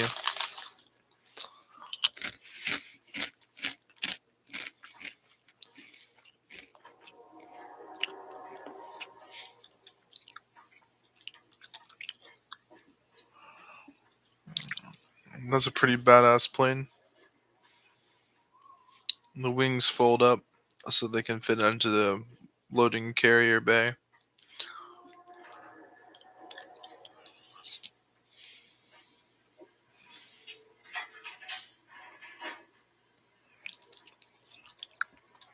Kind of think of it, I think I have encountered maybe 2 death claws. I don't know. I just don't remember because there's just such a rare enemy in this game.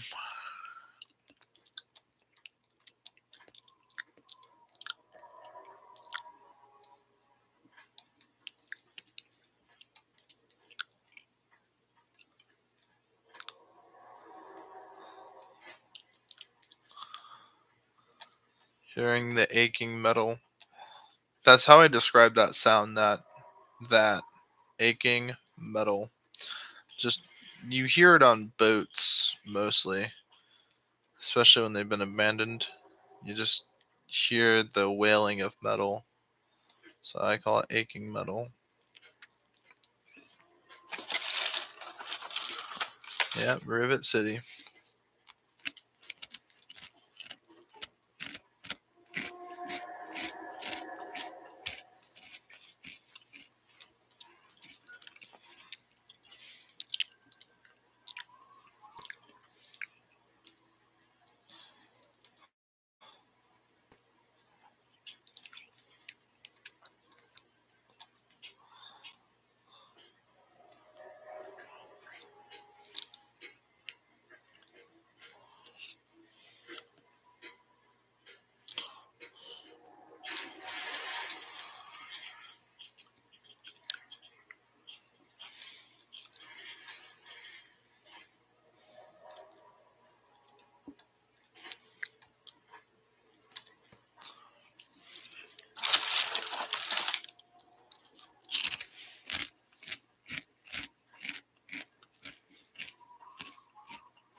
Try going underwater?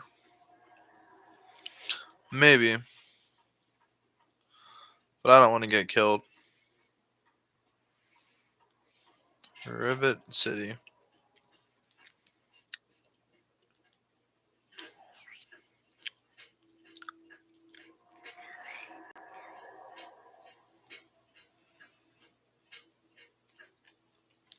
Welcome to Rivet City. Please wait while the bridge extends.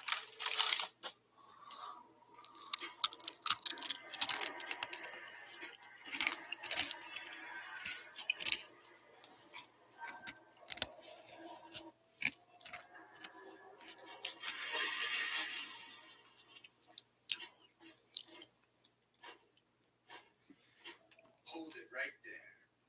State your business in Rivet City.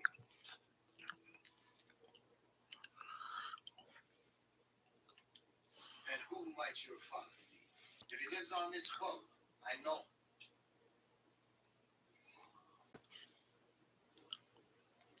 Dr. Lee, eh? Well, then I guess you'd have to ask Dr. Lee for more information. Go on up there. She's probably in the science lab. But keep your nose clean. Hear me?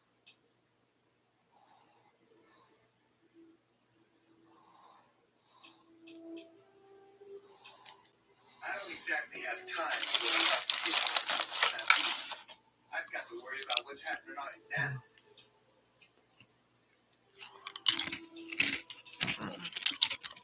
now. Why did y'all decide to live on this rusty old tub? Damn. Carry on. He called this pre-war aircraft carrier a rusty tub. Bruh, that's comedy.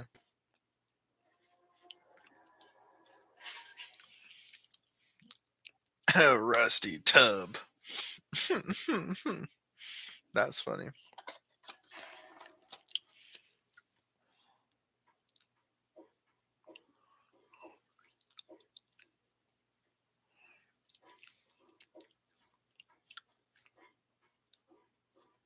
I'll be right with you. I'm on duty. Make it quick.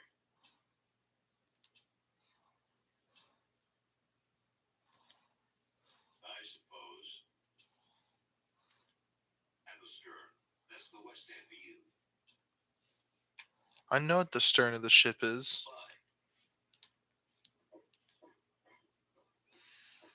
What?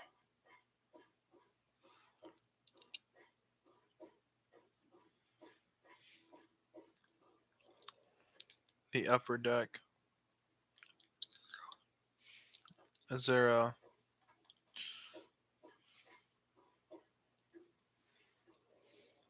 Oh yeah. Wants us to go out here.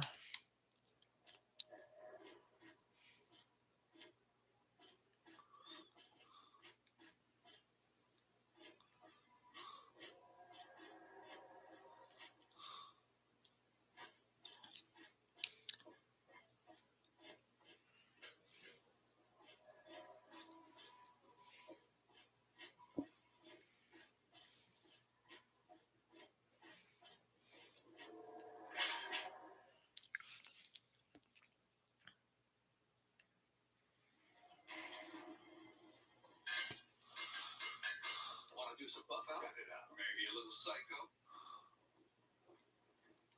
I'm on duty. Make it quick. Oh, you're everywhere, dude. I've already seen your face. Later. You're everywhere, bro.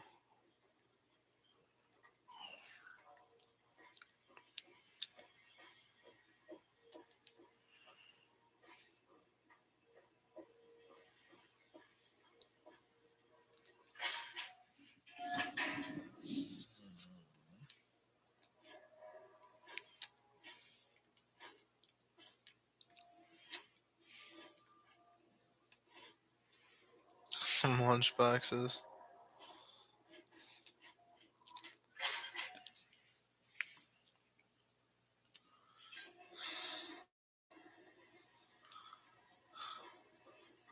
Hey there.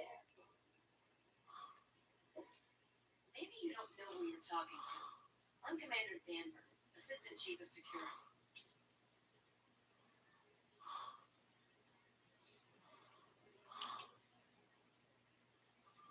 I'm his second in command. I run the night shift and he runs the day shift. Is this conversation going somewhere? Because I've got things to do.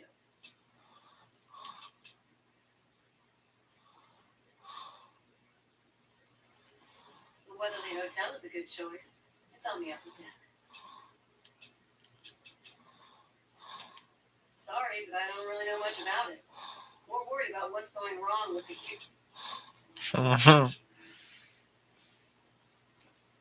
duty calls.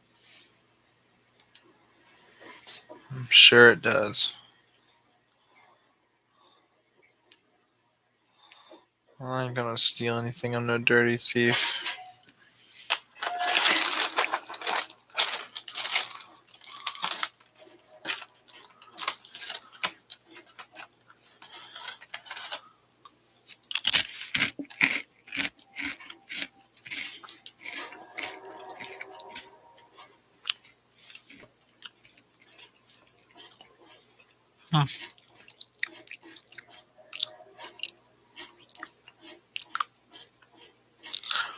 Yeah.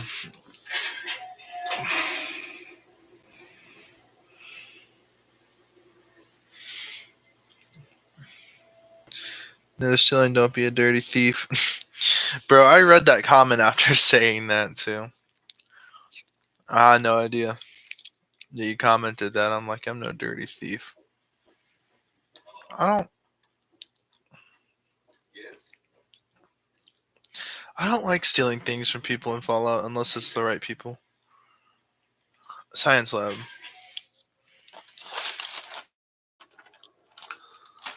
Like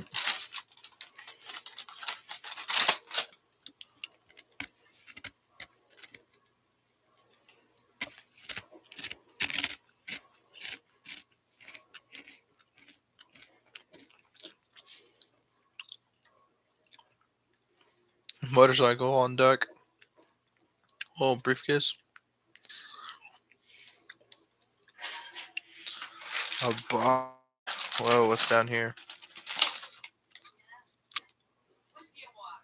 No light on the water. This is my kind of place. A bar built into an aircraft carrier. Don't get any ideas. Don't worry, I'm not a dirty thief.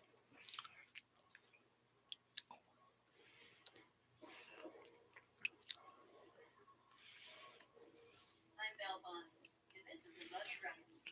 I'll tell you what I tell all the freshmen. Don't start anything down here, or I'll have Brock kick your ass. Place is a real dump. Nice place you have here. You must be drunk. Are you gonna order or what? Go talk to Vera if you want gossip. I don't talk bad about folks. What do you have? Stem packs, ideally. Ooh, it's a little steep, lady. Let's see if we can buy you down. There's one of those. Since I don't.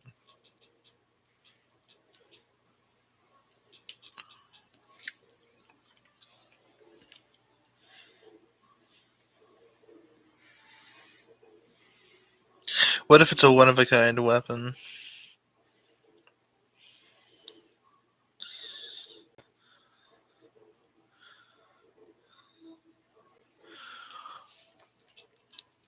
Well, I mean, that's different. I mean, if it's a one of a kind weapon, then I mean, you're not going to have it unless you steal it. So that's that has narrative behind it. I mean, of course I'm going to steal that, but I mean, shit is what it is. All right. 85 caps. How about I give you some frag mines? Another one bites the dust. All right, here's 22 caps. Thank you for all your stems. Pleasure doing business with you. No problem. History? What, not enough shit around here already? You need to dig. Don't know if it ever had an official start. It's just been here forever. Stuck in the river and full of assholes.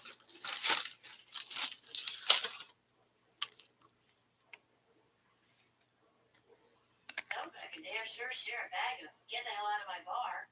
The first one's on the house. Now scram. Oh, sure.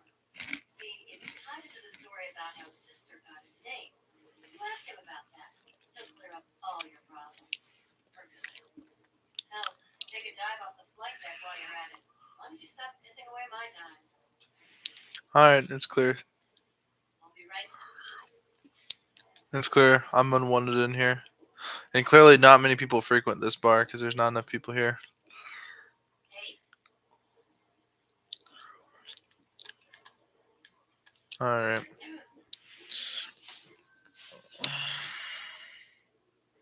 Essen becomes the greatest thief. Well, never said. I never said never. um, because like from the institute or factions I don't really care about or factions that already villainize me. Why the hell not? I mean, I might steal occasionally, but that's if I'm very desperate. But for the most part, I don't steal.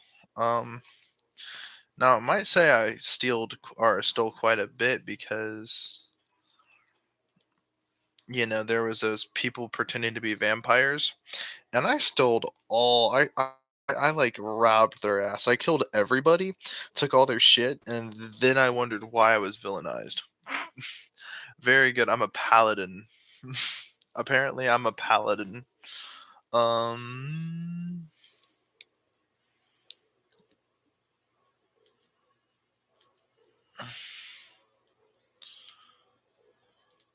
doesn't say how many items stolen,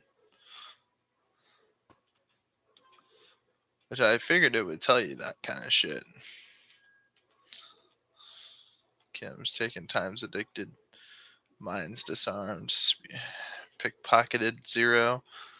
Planted explode.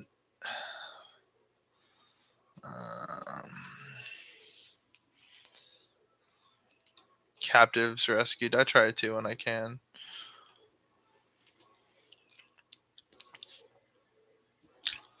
I try to be a hero from time to time.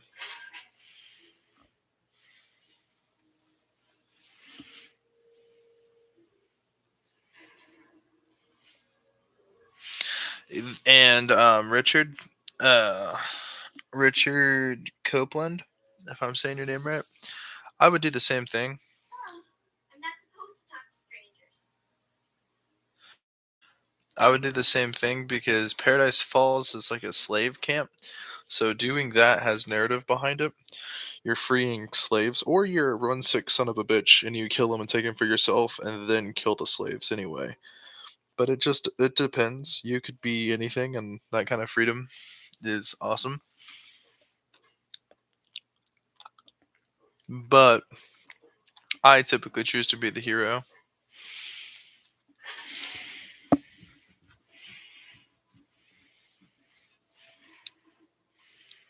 Heroes die fast, villains live longer. Hmm, that could be true, but not me, man. I'm a hero.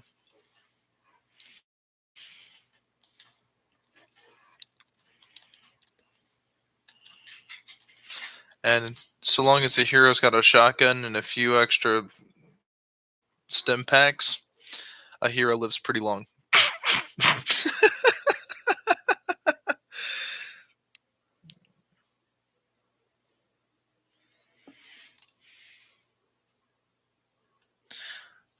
I enslaved the guy's list, and yeah, that's your choice.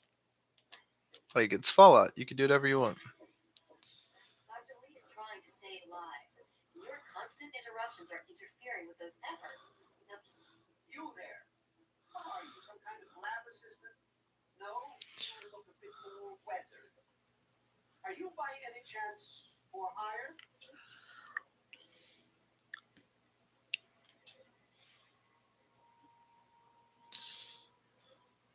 You have a problem with the way I look. How are you using? You've mistaken my metaphor for derogatory remark. I need a local, you see. Someone with fur. I've misplaced some very sensitive. You'll be searching for an android. All you know of robots are those buckets.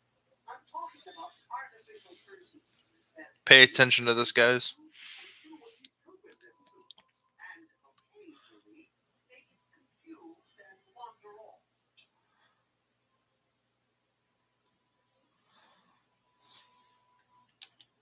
What? Let me see that. This is a neurosurgical, unique to the A321. And you say you got this from his corpse? I suppose there's no other way you could have obtained it. Damn it! It's the fact this will happen out here in this wasteland. Well, here's 50 caps for your troubles. Try to buy yourself an education out here in this hell. Good day. yes. No, I don't think you're here.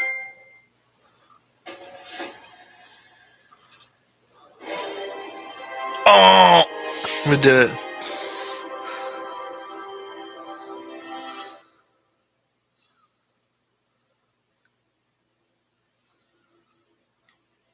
Extortion law.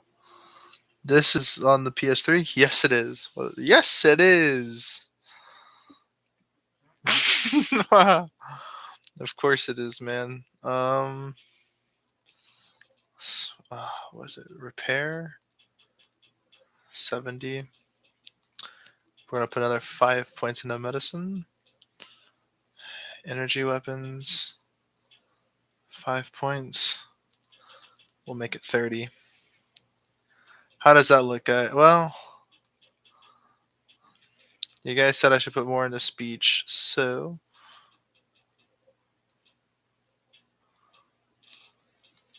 there we go. Yay! Fast metabolism. Because I get 20% more health when I use stim packs. Did you hear about And I'm sorry, but if you guys have been noticing, I've been running really low on stim packs. Yep, see, plus 97 health on these stim packs. So that's going to come into clutch. But also, mind you guys, Rogue Android, whatever, blah, blah, blah, blah, blah, blah. Special stats.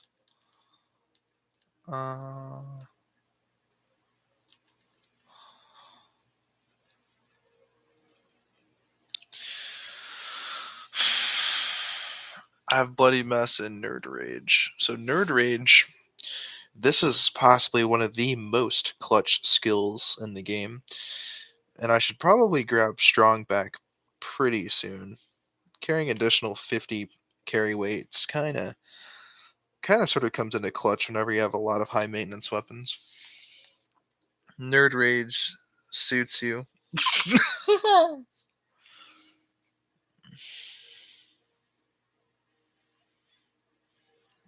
Are you a bit high? No, not at all. I just on my own life. Intelligence. Just scrounge stuff from the lower deck? Look, this is a restricted area that could be of 10 people. It's you. What happens? You look so much like him. You're James's son, aren't you? What are you doing here?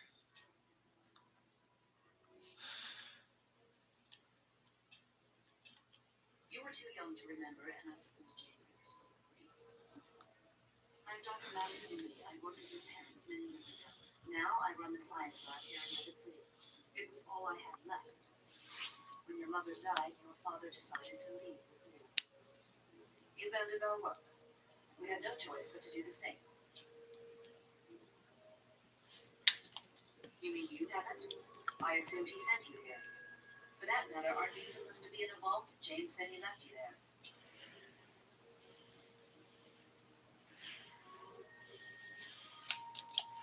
Did you? I was under the impression that's exactly the opposite of what he wanted for you. Well, you won't find him here. He's come and gone already. Your father insisted that we return to work on Project Purity. I tried telling him too much time has passed. There's no way it will work. Predictably, he refused to listen to me. He says he can prove it will work and headed off to the old lab. I'm sorry, I don't know what else to tell you. It's in the old Jefferson. Please, don't go after him. It was foolish of him to even think about going there alone. I suppose so. I worked with them for several years until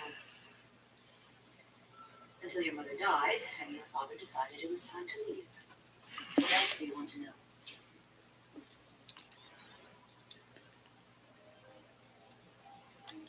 James, he was very driven, determined to change the world.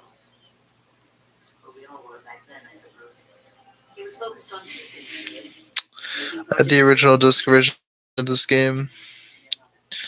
No, man, this is the disc version, man. This is I have everything PS3 on disc.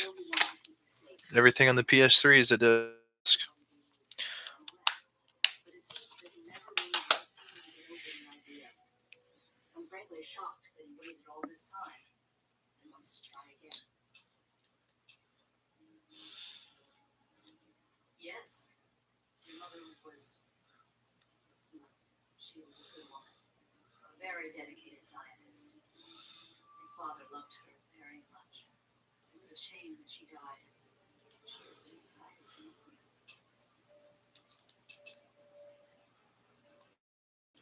Complications from childbirth. None of us were expecting it.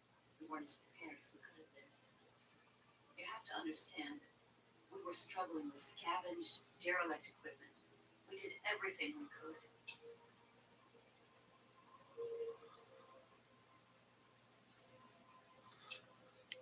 You weren't prepared? My mother is dead. That's kind of a bit much. Yes.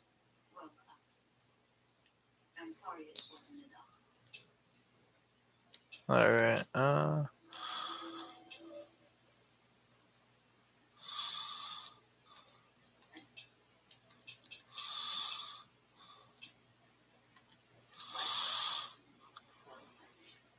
I'm not sure what there is to tell. Your father and I, we worked together for a long time. I think we were really on to something. But then there were complications. The project was abandoned and your father disappeared. I returned here to Rivet City and established the lab you see before you now.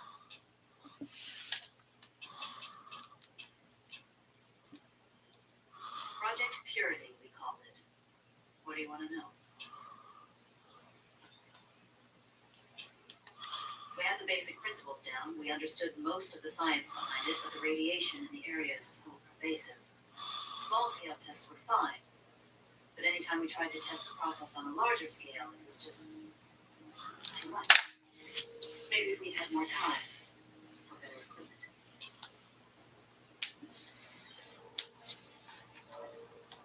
It was simple, really. Fresh, clean water for everyone. Such a simple idea, and yet so impossible to realize. The plan was to build a facility that could purify all the water in the tidal basin at once. No radiation, no muck, just clear water. It just turned out to be more difficult than we anticipated.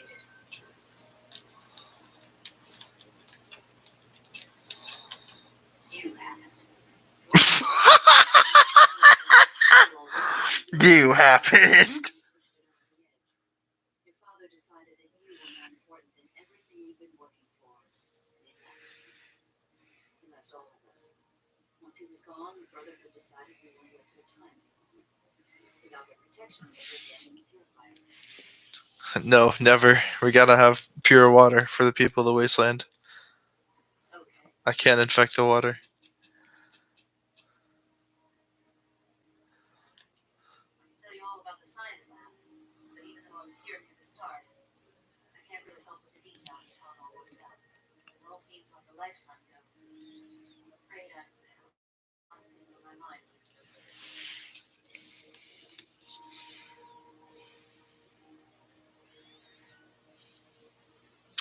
Will you be watching the Fallout TV series this year? Maybe. Depends on what it's on. I don't have a Hulu, HBO Max. I don't have Netflix. So it depends on what it's being streamed on and if it's available to be watched. I don't know. See, what I always do is I'm so old school. If there's a series I want to watch, what I'll do is I'll actually um,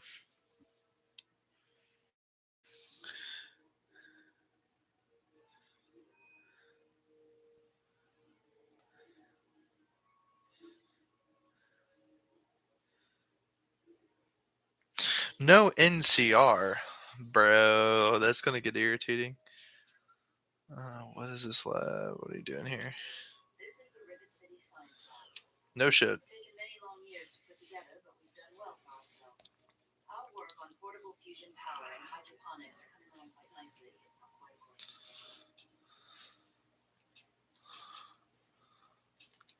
Look, I don't have the resources to support James's foolish endeavors or work chasing after him. I suppose I can spare a few stim packs. It's not much, but it might make things easier for you. Hey. Rivet City is one of the few bastions of civilization left in the land. We're working to rebuild our society, to make the world livable again. Good luck. Good luck finding my father. I have 10 luck, so we'll find him. I hear the show. Oh, I already read that comment. Yes. Anyway, here's my problem, right? When like TV shows evolve from video games, like there's a Borderlands movie coming out, and as a longtime Borderlands fan, I can just sit here definitively and say it looks like complete trash. It's not that it looks like a bad movie. It might be a fun movie to watch, but as a Borderlands fan, you kind of sort of expect certain things. So it looks like Jamie Lee Curtis is going to be Tannis, and Kevin Hart is going to be Roland. I don't know if those are the people that I would cast to be in that, but I don't know. Kevin Hart's pretty funny. I think that's who it is. Let me look on uh, Borderlands movie cast. Let's see. Yep, Kevin Hart. That's Roland.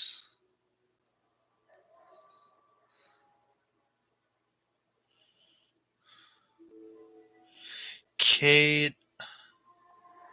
I don't know how to pronounce her last name, but she doesn't look anything like Lilith.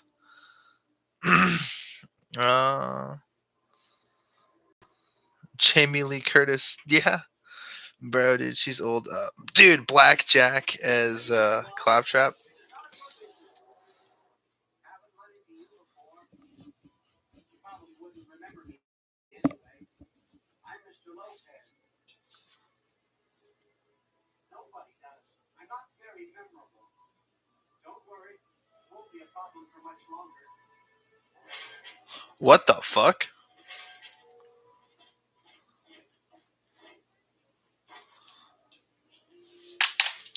Bro, that was dark.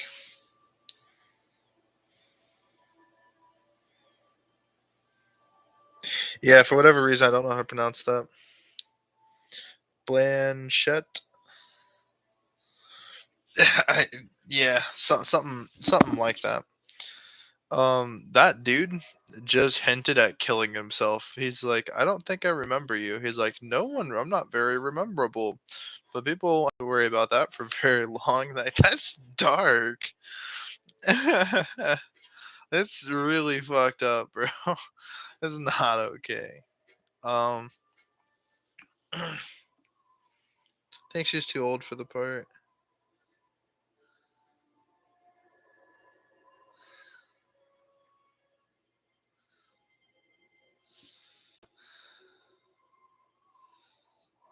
Does he actually commit suicide? If you talk to him, right? YouTube is trying to shut off your comment. Because it's like your comment got flagged, I guess. I don't know. Let me go into here. So I can read your comment. Fuck YouTube. That comment got held over. I don't think there's anything we can actually do to him, man. Unfortunately, because that was the last dialogue interaction, and then he waltzed back in there. I don't think he kills himself, but that kind of sucks, man, because that's just not okay.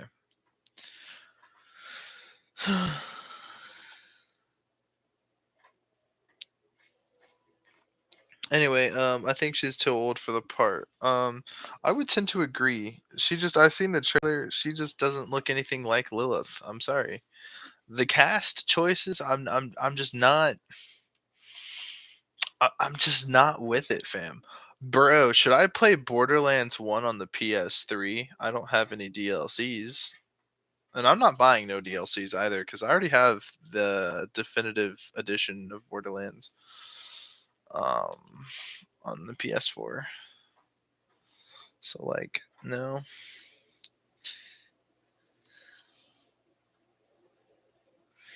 The adaptation usually is not that good, but I'm not sure. I mean, Jack Black seems like he needs to be in that movie almost. I think he can partially save it as Claptrap. I don't know if that's who I would want to be voicing Claptrap. They should have found Claptrap's original voice actor, which I don't know what happened to him, man. Like he kind of just sort of, I don't know, man. Like I don't think he works for. Who originally voiced Claptrap? Hold on, I'm about to look that up. It was I and used to know who it was. Uh, Claptrap voice actor.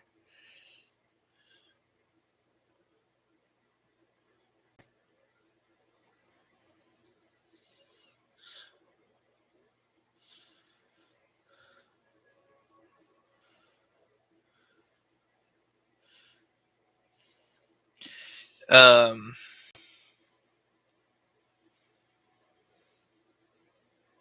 Said in the first 4 Borderlands games, it was David Edding or Jim Ferranda. I don't know. Uh,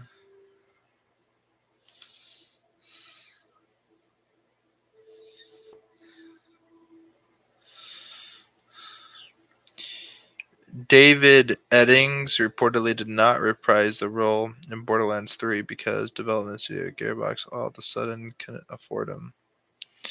So it used to be David Eddings. He used to be the original voice actor.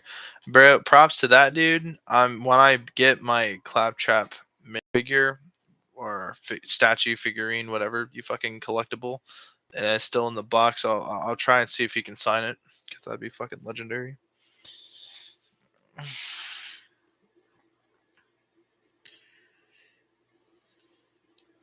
He shut his trap. Bro, what a that's so funny. It's so cheesy but funny. I'm sorry, fam. I'm sorry, bro. That made me laugh. That's comedy. Um yeah. Um anyway, so yeah, since our stim packs work better, I mean, if we keep putting more points into medicine, they're more effective, but fast metabolism, that's an extra 25% or 20%, whatever it was. Hold on. Fast metabolism. 20% more health from using Stimex. I wish that would also stack with the blood pack because it only gives you 1 HP. That's just not enough at all. Like, blood packs are actually kind of useless in this. I'm not happy with the lead cast and the Fallout. I don't have anything against her, but it should have been a young man leading that role. I do agree. I mean, it could have been a young man and a young lady both exiting the vault as a team, and they have to learn how to work together using their different special stats. Could have been sort of interesting, and they can both develop over the course of the series. I don't know. They could have done so many things with that, but it just seems like they're gonna take that approach just because it's like, okay, yeah, but like, I don't know. True, I think a young man.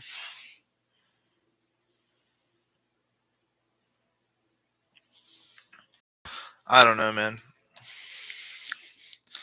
It's not. I don't know. It's crazy. I still think I would agree a young man should have been it. I mean, as long as that young man's not Tom Holland, then we'd be fine. Did I just do a full 360 around this place? I said as long as it's not Tom Holland. I know I'm gonna get some hate. I don't hate Tom Holland. I just don't. I think he got his role for free handed to him for Uncharted because he is not the Nathan Drake type, bro. I'm sorry, bro. Nathan Drake was awesome. That's not Tom Holland, bro. I'm sorry, man, but that was not Tom Holland. Man, there shouldn't have been an Uncharted movie. They should have just left it be a video game series. It did not need a movie adaptation.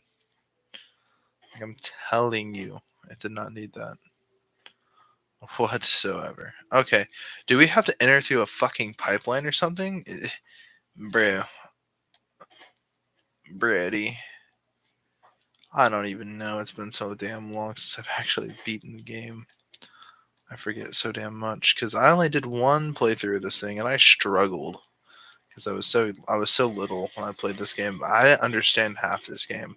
I do remember a few things from my original Fallout experience. One, I remember it took me about 7 hours to figure out that I was over encumbered. That's how young I was. I was such an idiot. I was such a fool. Oh, and this isn't letting me go through, even though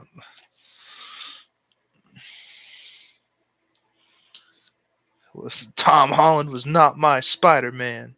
You know, bro, honestly, my favorite Spider-Man was probably Tobey Maguire's Spider-Man, to be brutally honest. And that's because when I was a little kid, bro, that's a Spider-Man that I used to watch.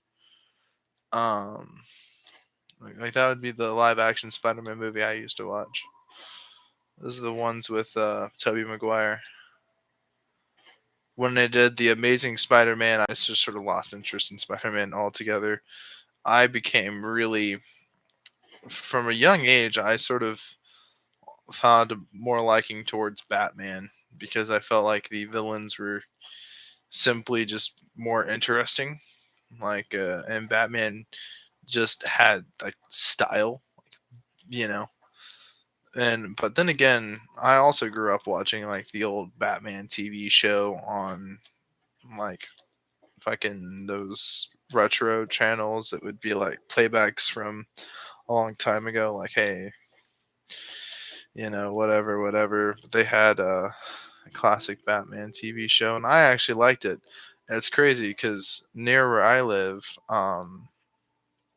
there's a place called Carl's Body Shop, and they were doing this thing where they would basically build a replica Batmobile, and apparently someone would win they'd enter this drawing to win the retro Batmobile, and or something happened, like they gave it away or something like that to someone. I don't know how you would enter the contest to win it, but my mom was getting her Mustang worked on at Carl's Body Shop one time, and I would just come in there, and it was during the time where they were doing this Batmobile replica.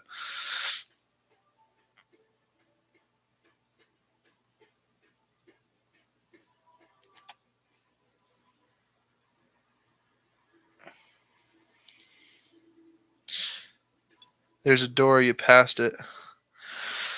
Bro, I'm sorry, man. Yeah, the dudes in the comments are right, man. I'm too busy talking, thinking, and playing. I always try to interact with my audience. Where's the door? Please help. Oh my god, bro.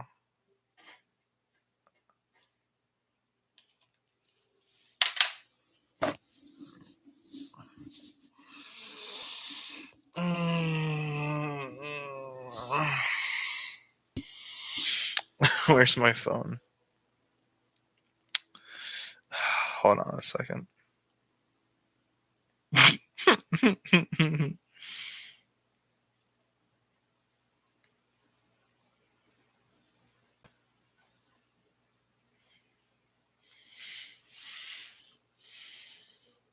You need glasses or thicker ones? Glasses has nothing to do with it, pal. Let me tell you. Um.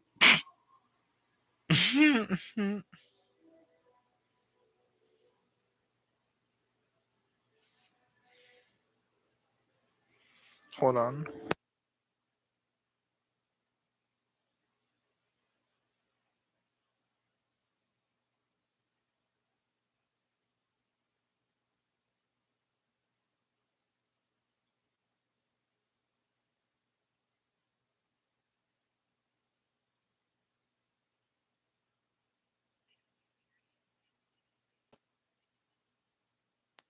Okay, I pulled it up, guys. Okay, I pulled it. They ask you how you are, you just have to say that you're fine. Oh fuck, I can't be watching my stream on my phone and meanwhile doing all that. Hold on. I fucked up my funny moment.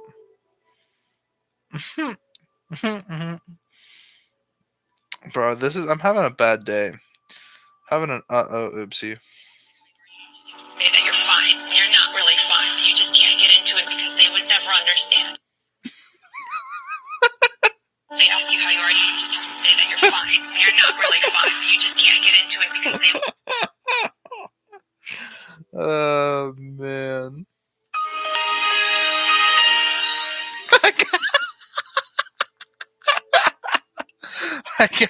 I got, bro, missing this fucking door, bro. It literally, dude. Okay, all right. I don't blame my eyesight. You know, I'm gonna defensive here.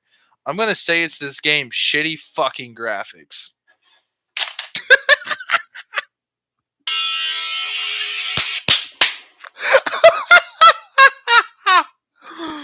Oh my god.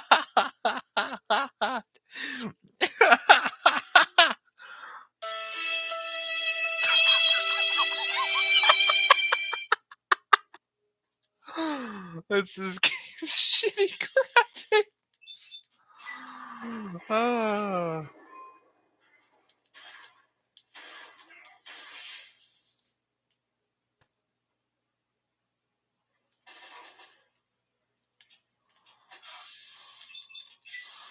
Boom!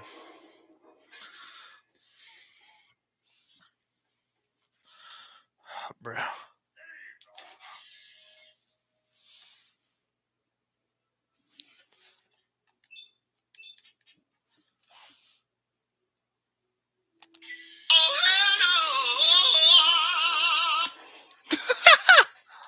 Playing this game with a soundboard is pretty funny. Not even gonna lie, man. I know it's probably really annoying to you guys, especially with people wearing headsets.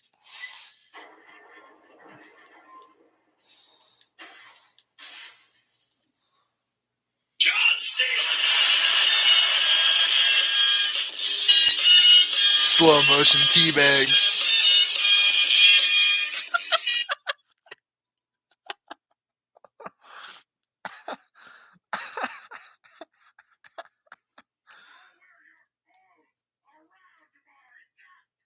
What? Whoa. Hey. Hey. Stop. Why are you running? Bro, you're running faster.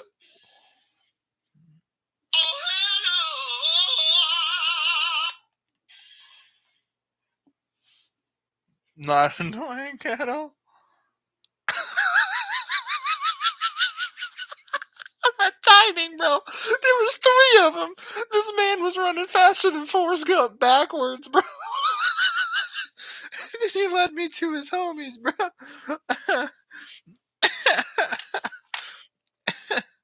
Oh my god, I'm going to hell. This is. Oh my god, bro. What am I gonna do, guys? What am I gonna do here? Um.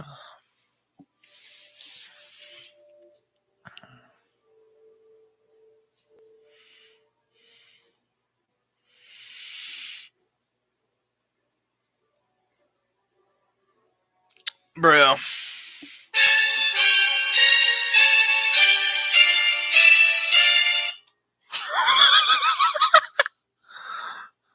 Rocket launcher, perhaps? Nah, we're just gonna.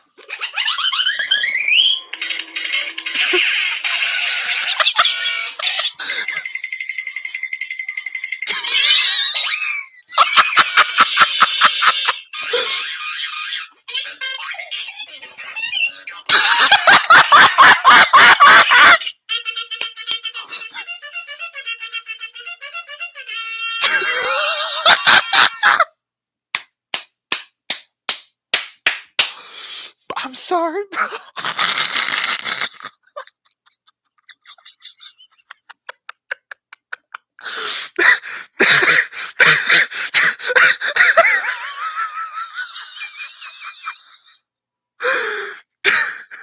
Why so serious?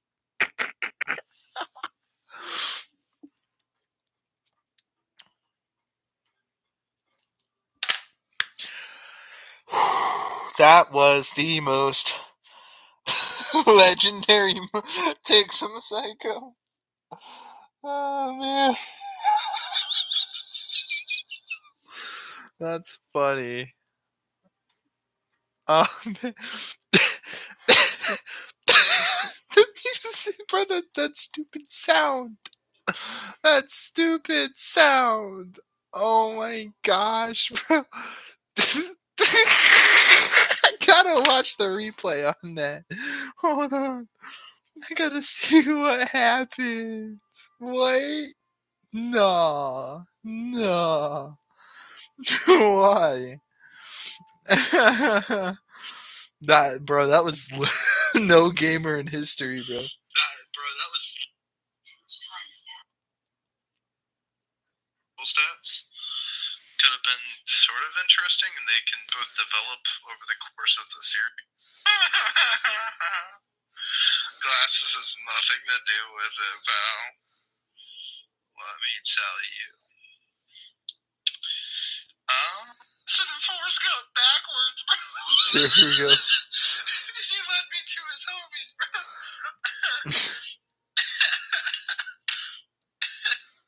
Hold on. Oh my god, I'm going to hell. Hold on. Oh my god, bro. What am I gonna do, guys? What am I gonna do here?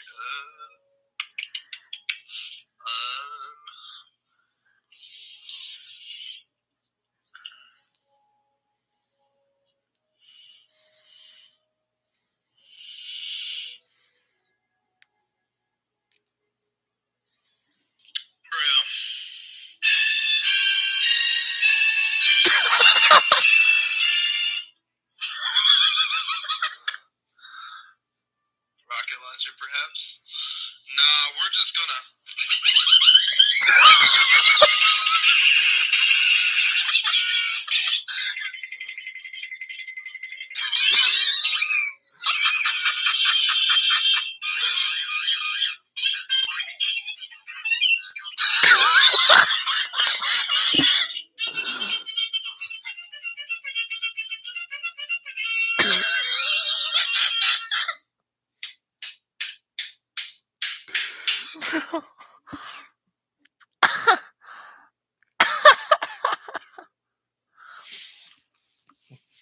A moment of anthology right there. Bro, I'm clipping that in the timestamp, bro. Brody.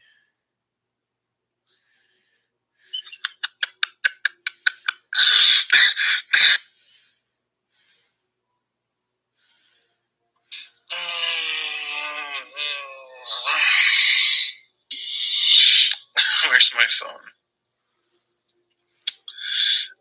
Hold on a second.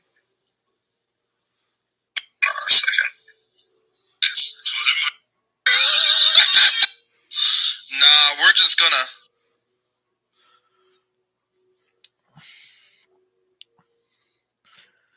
All right, guys. The timestamp for that moment. Oh man. Well, I have to go. I'm gonna go post that later. Fam, that was a bit much.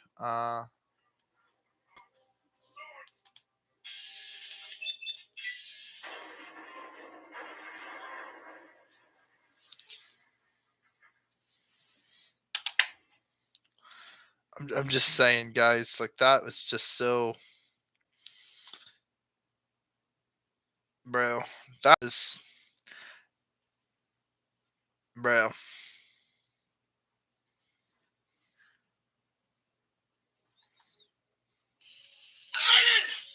I kill you.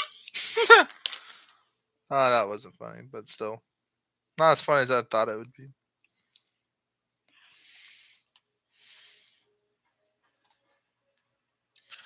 Man, dude, I love playing this with a fucking soundbar.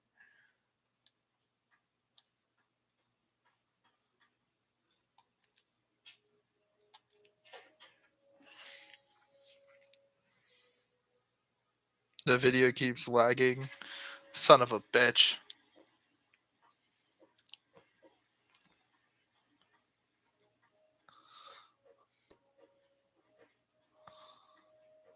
As long as I got the one moment.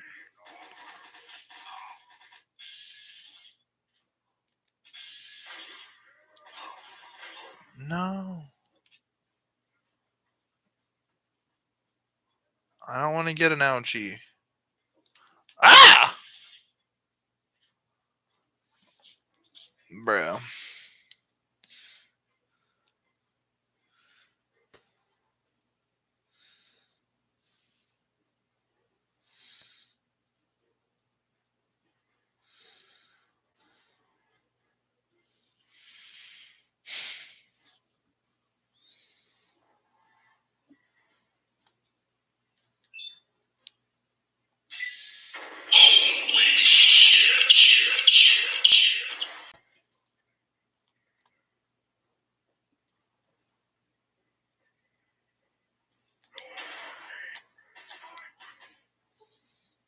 Oh shit.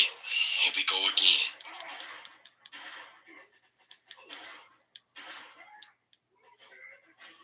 No!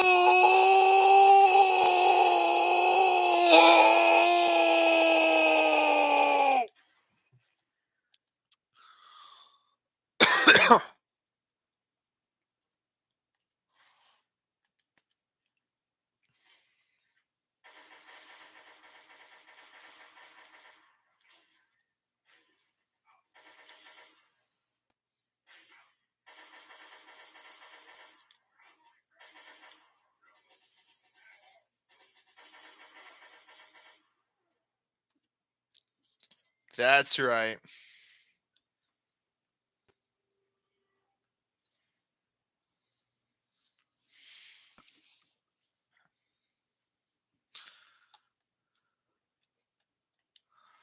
I've never heard of a streamer called M60, but that's a badass name. The M60 machine gun is pretty awesome.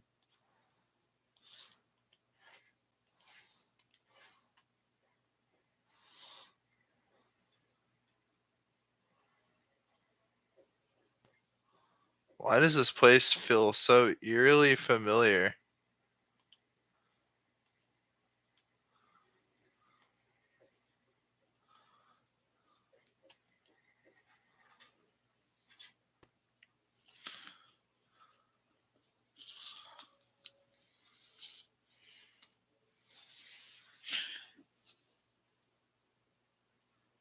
That's where you were born, SM. Yeah, bro, I'm like,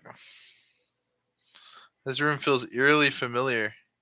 On that table, I was birthed from my mother's filth and then brought into the vault. It is a radio. I'm just kidding. This irradiated wasteland. Yeah, that's fucked up, bro. Just crazy. The whole bro Fallout 3 is underrated. I'm sorry, guys. I don't ever want to say Fallout New Vegas is underrated or overrated because it's not. It gets respect where respect is deserved because that game truly is possibly one of the best Fallout games ever made. Probably is the best Fallout game ever made. But this game, I feel like this game took a lot of shit, mainly just because two things. One, after you beat the game, there's nothing you can do. Right? And then the max level is really low, and then you have to buy broken steel to continue playing the game. To me, that's just cheap and lazy. But then again, it was Bethesda's first chance at making a Fallout game. So any mistakes that they really did make that were that bad, I'm gonna 75 or actually 87% excuse most of it and most of what happened, mainly because of that. This was the game that pioneered Fallout in the first person and third person camera views. Like, you know, instead of it being a point and click dungeon, crawler. But this was a positive game. This was great. Oh, bro. Um.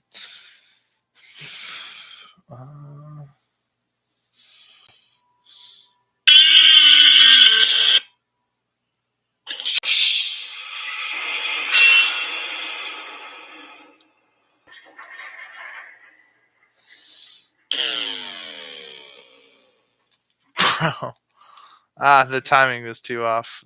I 10 millimeter pistol. We'll take a 10 mil pistol. Open up suitcase. Pre-war casual wear.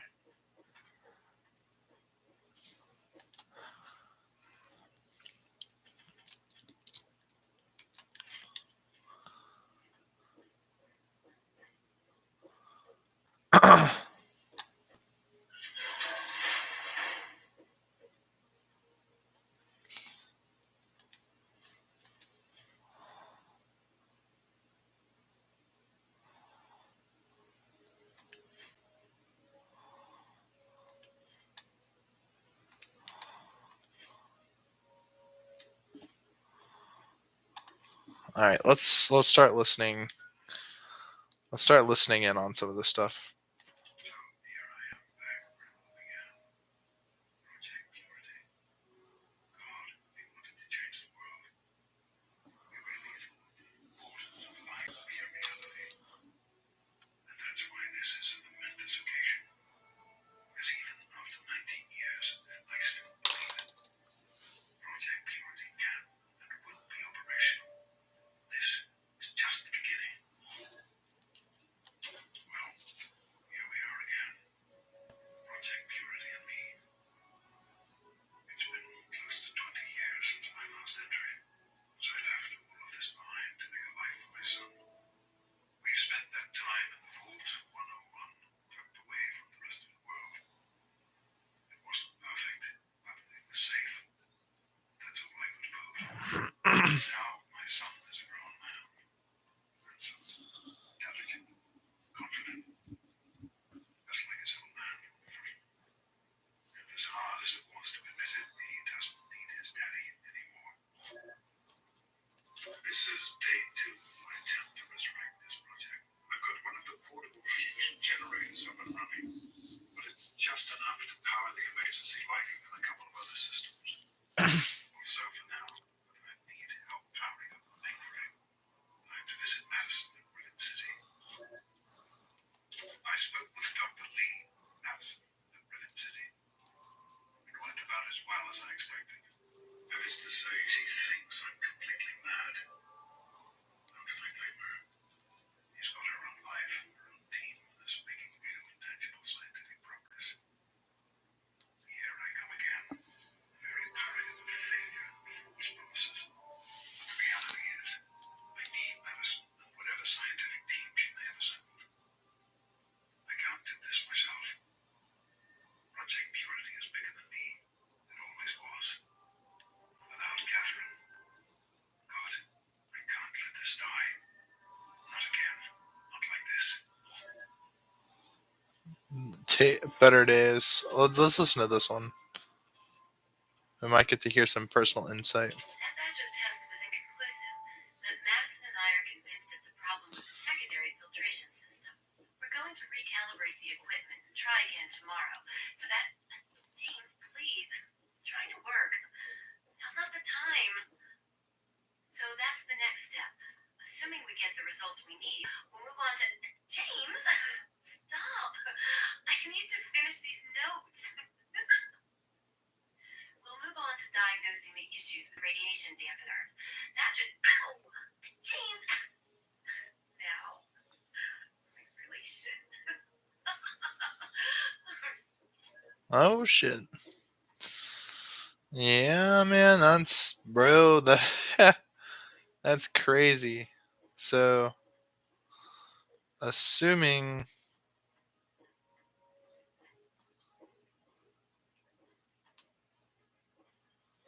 that that's the room where I was conceived, not yeah, that's where the seed got planted, and then upstairs is where the seed grew into an infant, and then Vault 101.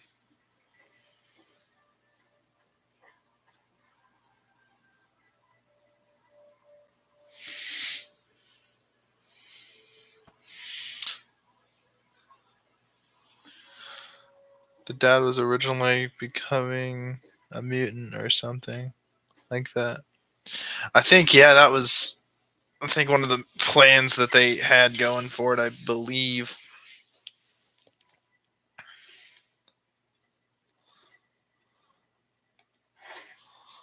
I don't know, man. Fallout 3 is just, it's good stuff. It really is. It's just the combat itself, just this whole gameplay kind of sucks. I'm sorry, guys. It just kind of does. The game does not, the game feels stiff. It just doesn't feel right half the time. And I hate saying it like that.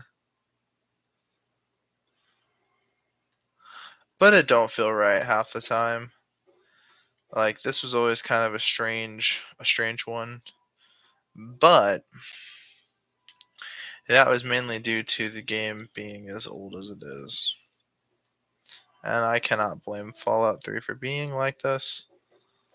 But when my dad first bought this game new and he played it, he didn't really like the beginning of it much and didn't really complete the game. And so for that, he just sort of played it kind of sort of on and off without understanding the mechanics of the game. And granted, this game, I hate saying it, man, but was too advanced for my dad.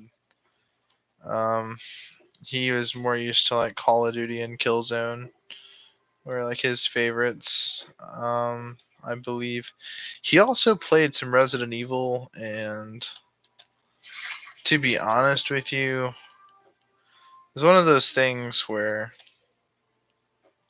I don't know. He tried and played many things, and could never really stick to one genre per se. But he really did like Condemned 2, and he also really liked the Dead Space series. So I mean, you know.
I can't describe it. You know what, man? I'm gonna attempt to describe Modern Warfare 2. I would attempt it. It was an ambitious project to expand upon the revolutionary concepts that Modern Warfare 1 or Call of Duty 4 originally attempted. And really, it really did perfect that by adding more weapons, by adding a few new perks, taking what worked and expanded upon it. Really taking the badass story and further expanding the story. And they even went as far as to add a third game mode, being the Spec Ops mode, which was a cooperative, player and player mini campaign kind of sort of thing where you would complete missions.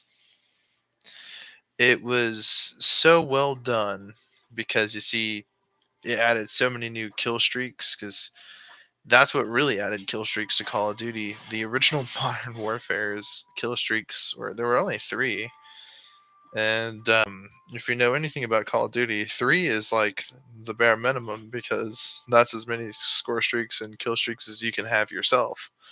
So if there were only three in the game, then there's only ever really one choice. So with that being stated, it's like, well, what really was going to happen? You get a UAV, you get airstrike, and a helicopter. In Modern Warfare 3, players can really customize and create a class. Now, granted, character and weapon customization was still limited, but it was better than the original. And so players can choose a multitude of different approaches to how they want to play. And that accommodation at the time was revolutionary for Call of Duty. So it was a handful of different leadership decisions that ultimately made Modern Warfare 2 become so great. But now describing it in a few simple words is kind of difficult, but I would definitely say ahead of its time. But at the same time, definitely was not perfect. There wasn't a lot of weapon balance. People can die really quickly, and so genuine skill can sometimes be replaced with the right weapon upgrades. And certain weapons and perks can be heavily abused and misused and be very broken and OP, and that's fine because if you were really good, you can counter players that utilize certain play tactics that I'm not going to get into because I can spend all day talking about the different customizations. But One Man Army was OP. Um, More importantly, though, the campaign was great. Missions were way more action focused and definitely took a much more balls to the walls approach. Um, Modern Warfare 2 for a lot of people was their childhood. It was their first Call of Duty. It did a lot of great things. It improved a lot of mechanics. So, where I see Modern Warfare 2, as far as what I would describe it's a revolutionary game. And I think without Modern Warfare 2, Call of Duty wouldn't be nearly as popular as it is today. And it's because of Modern Warfare 2. It's because we have that excellent title, right? That we receive UMP punks. Yeah.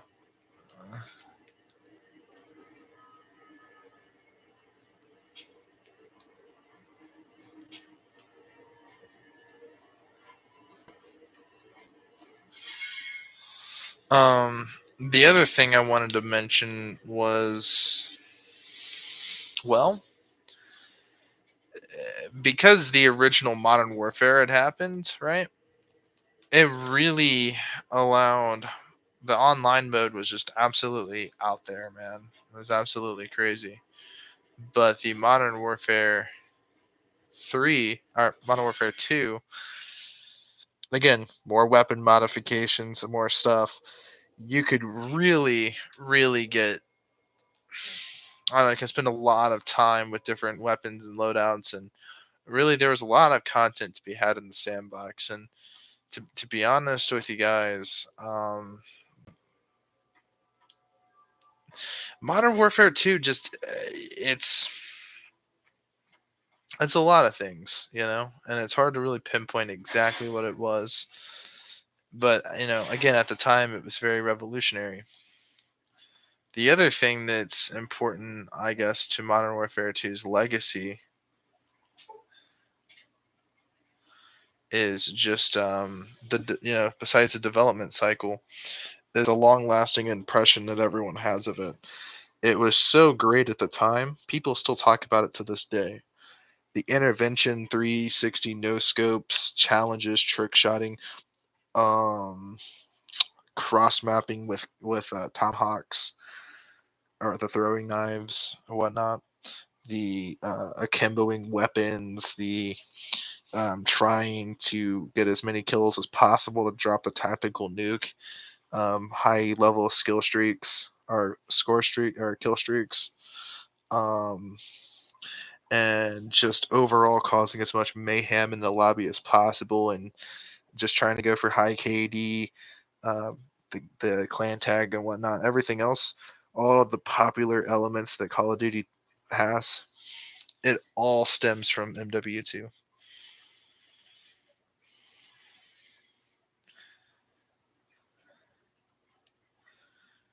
I was arguing with a kid that camo on a gun does not make it more powerful. Yeah, and if it does, that means it's like pay to win.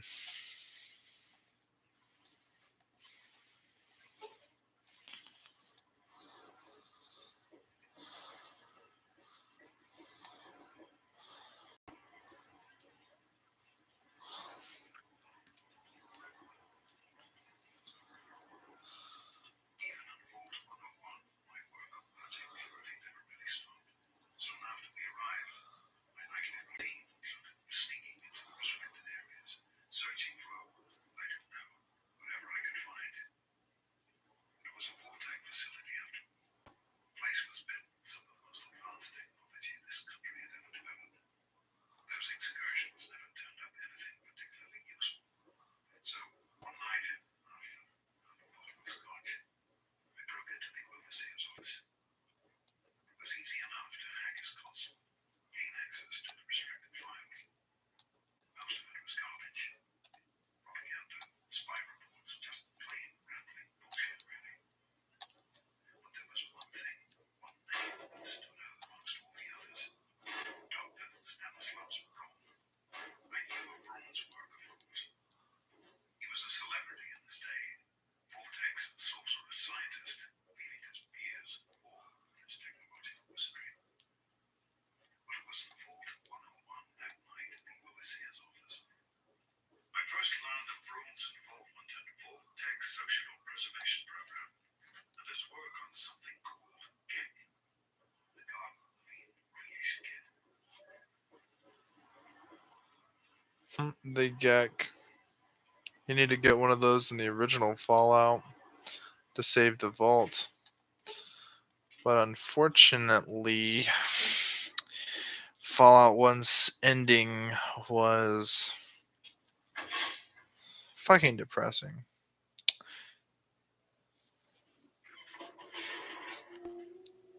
I do like Ghost Recon. See, Ghost Recon's, in my opinion, it's alright. Like, I'm not saying it's bad by any means, but I'm just saying, like, if you're talking about like the PS2 Ghost Recon games, like, yeah, they were cool, but the fucking Ghost Recon, what's it called? Like, the newer ones seem pretty fun, and like Wildlands and what do you call it? The Wildlands and what's the other one I like to play? Breakpoint, I think, or whatever it was. Um, the last one that they released was pretty good. Um, so I think was it Future Soldier or some shit like that. I can't remember the PS3 titles, and they were all right, man. The thing, man, do you guys want to see me play Rambo 6 Vegas on the PS3? Huh, that'd be kind of interesting. What? Okay. Evidently, we've clearly missed some journal logs. Like there's journal log 8, but we've already picked up a journal log 8. It's time to go. The project was in trouble before, both internally and externally. Progress has come to a halt, both because our recalculations have gotten us nowhere, and because the mutant attacks occur several times a day. I regret that it has come to this. I know that if I leave, our work may come to an end. Addison has never been on the best of terms with the Brotherhood. Aside from Scribe Rothschild, he'll tolerate none of them. If she's the one dealing with them, who knows what will happen? It breaks my heart to go. But I must put the needs of my child before my own.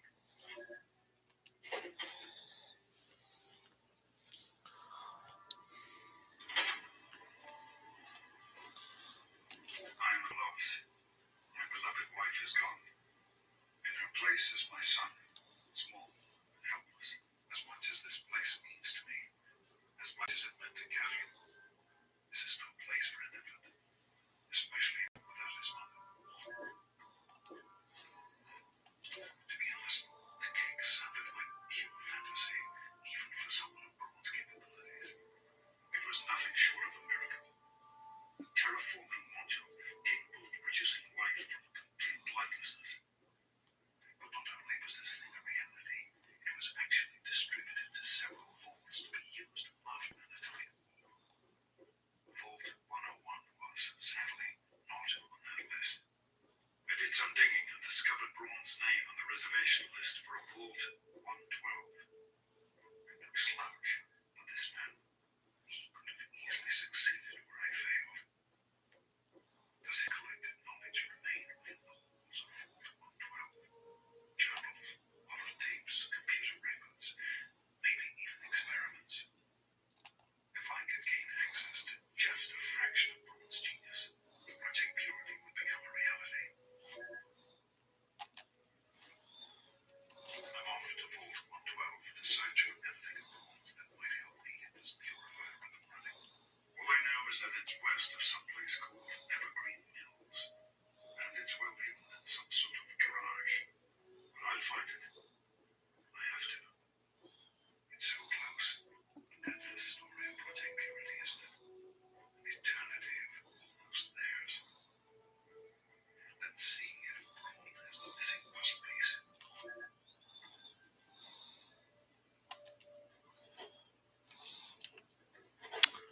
Okay, so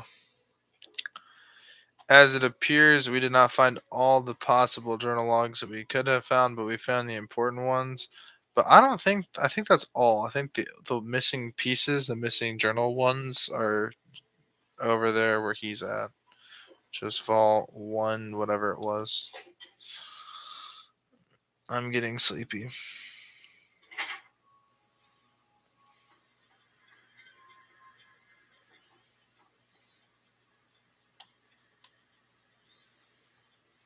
I didn't find Fallout 1's depressing. Fuck you to the Overseer. Yeah, man, that ending really fucking sucked ass. But I mean, like, it only sucked because it was consistent. Because, you see, it made sense. I'm gonna argue that the ending made sense, right? He's been exposed to the elements.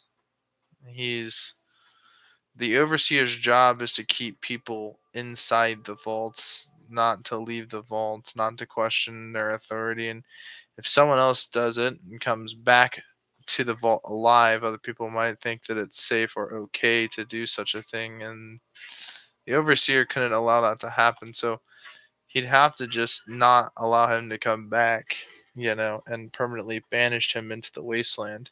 He already showed signs that he could survive in the wasteland. So,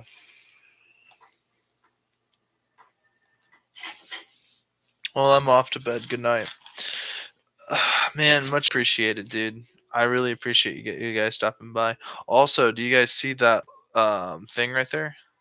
Well, you can't see it now, but that weird globe thing that Vault Boy was holding was the Interplay logo. I don't know if you noticed or not. But they also have a few of those like little statues. Interplay is the people who originally made Fallout. It's been great chatting with you, but I've really got to get ready for work. Take care. You too, man. I get it. I work third shift, so I'm only staying up this late because I'm working third shift. You know what I mean? And sometimes, more often than not, they make me work doubles, so I can work 16 hours at a time. It sucks, but it happens. But yeah, so we have a 9 intelligence. And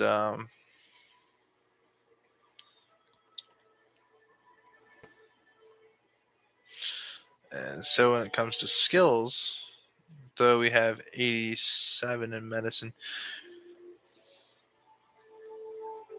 Medicine is really important. I would argue survival of medicine in Fallout New Vegas is important. Survival is super important because you're going to be eating a lot of fucking food that's not actually decent healing items. So having a high amount of survival can prove decently useful in the wasteland.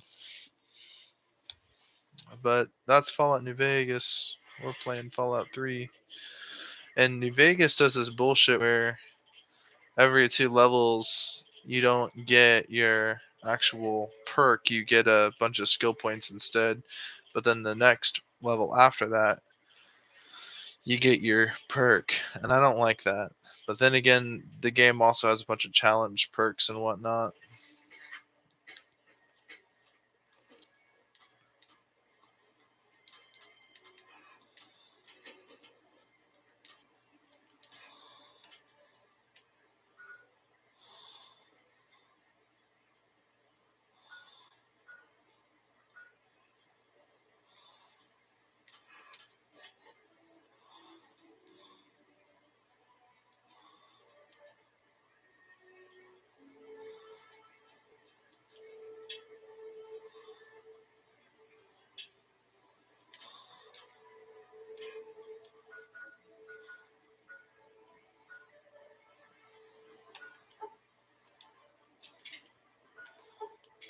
I don't think I want to travel to Tenpenny Towers directly, unless I'm coming back to complete the quest. They might be hostile upon approach, although I haven't been informed. I killed Tenpenny outside with a suppressed pistol, not saying that he wasn't noticed, but he didn't fire a single shot. All he said was, "Guards!"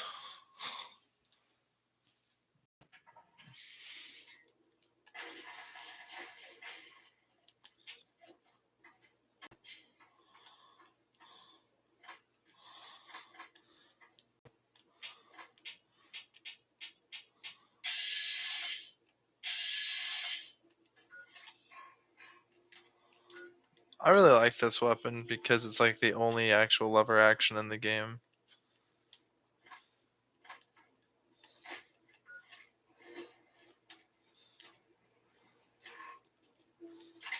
I like how Vault Boy has like Abe Lincoln's hat on and whatnot.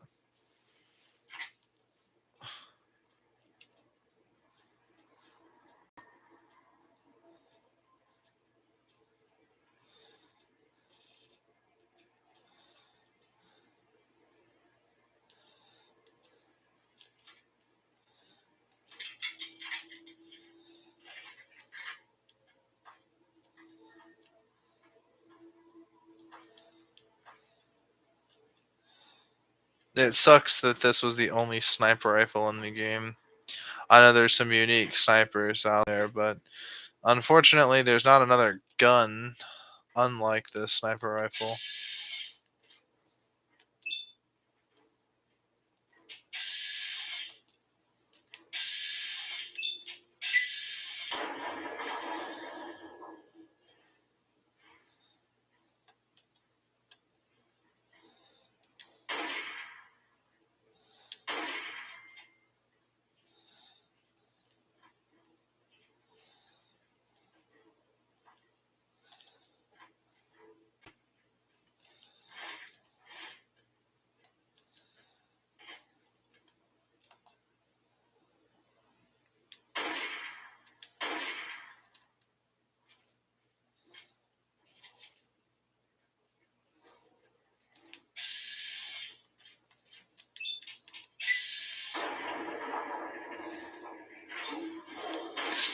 But yeah, I think also, guys, one of the many reasons why, and I'll mention this in my next stream, Fallout 3. One of the main reasons why Fallout 4 takes place in the Commonwealth. You hear it consistently mentioned here, the Commonwealth, the synths, anything to do with them, really. And the main reason for that, Robco facility, sweet. But the main reason for that is because, I mean, it's mentioned here many, many times. And so with the synths and with that connection, players are sort of aware of it. There is no DLC that takes us there, so we've never seen it. So Fallout decides to expand with Fallout 4. And there's this great big story with the Dunwich company. It's not in New Vegas at all, but it's in Fallout 3 with the Dunwich Mining LLC building, whatever. And you go to the very bottom, and there's a strange obelisk. But then there's the Point Lookout DLC, and you'll get this strange quest involving this book, and you have to put the book at the altar, or you can do that, and it will set the book on fire. But there's also a moment in Fallout 4 with the Dunwich Mines, some of you guys may or may not be familiar with, and there's this strange ritualistic, like you see these strange hallucinations while you're down there, and the very last one's sort of unexplained, but it essentially involves this like ceremony, sacrificial moment, and it's like hey, what the hell's going on down here? And it's just a one-time occurrence, and it's connected with this, and so I thought that was kind of neat.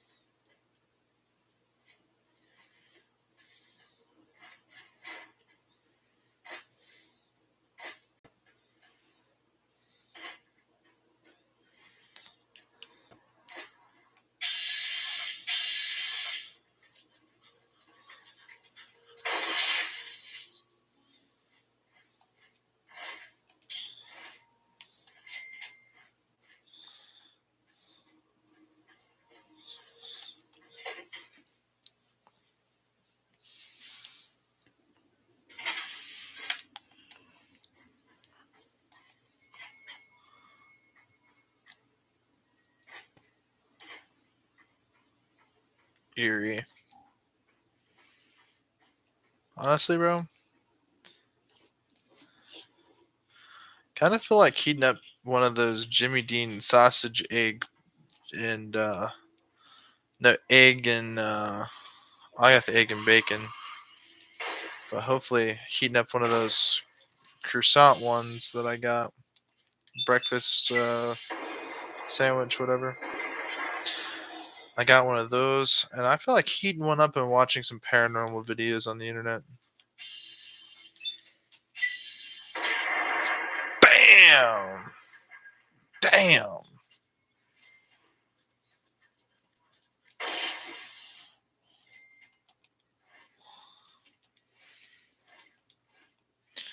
Guys can't even bullshit me, man.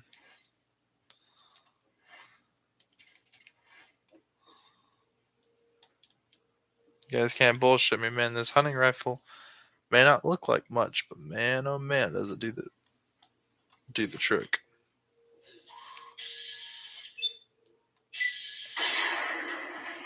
Neutralized. One shot, one kill. Didn't even see it coming.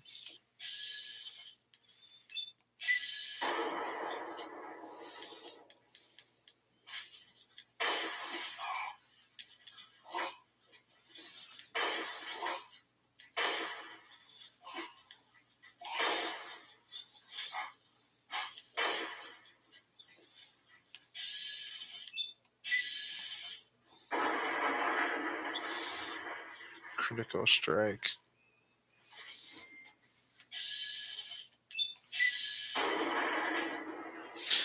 Yeah, this gun definitely does the trick.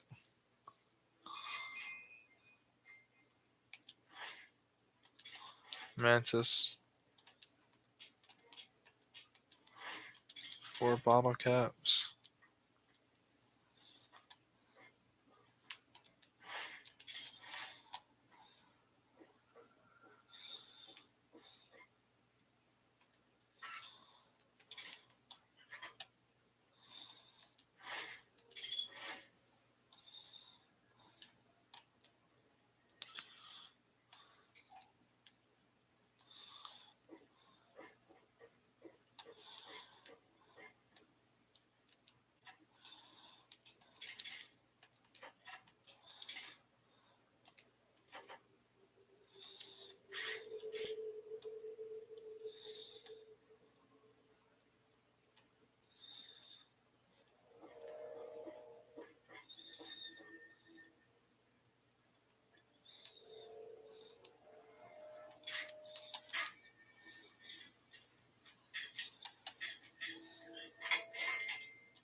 weapons away.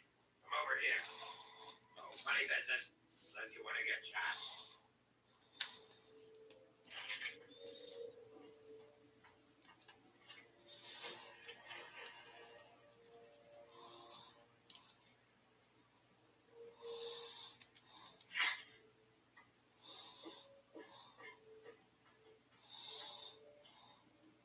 What are you doing here?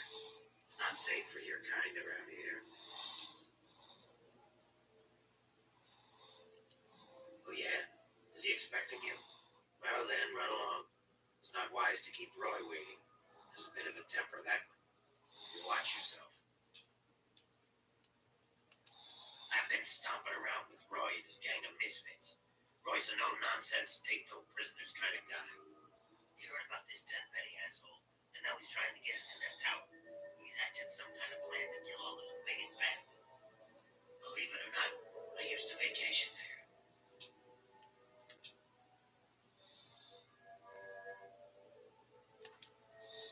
I wasn't always like this. I was a goddamn scientist. We were doing great things. Amazing things. Sure, sacrifices were required. Some people got hurt, but we were making real progress. Then those goddamn bombs got. Karma's a real bitch. You'd be wise to remember that. It'd be wise to remember that. Good luck. What's the big idea?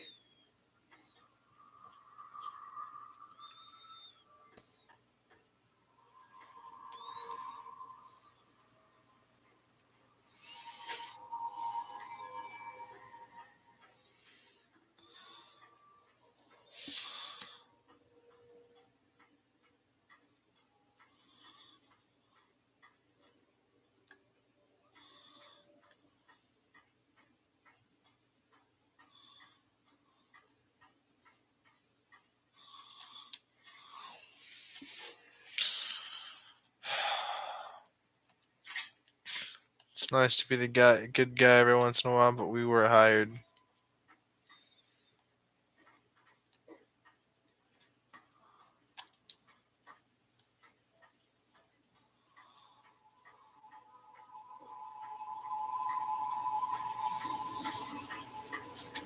What the hell do you want? Figures. He's Tenpenny's adorable lapdog, isn't he? So what's your angle in all this?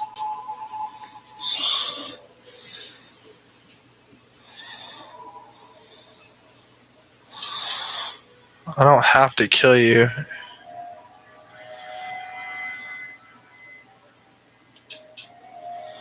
Anything you want to say before you meet your maker? That's awfully decent.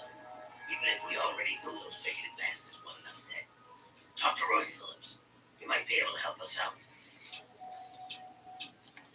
Good.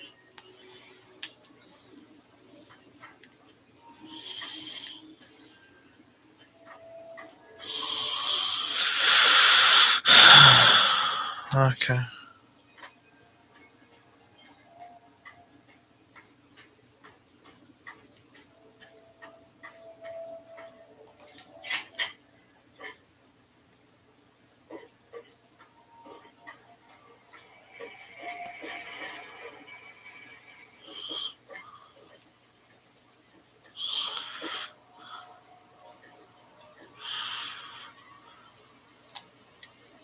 What do you want?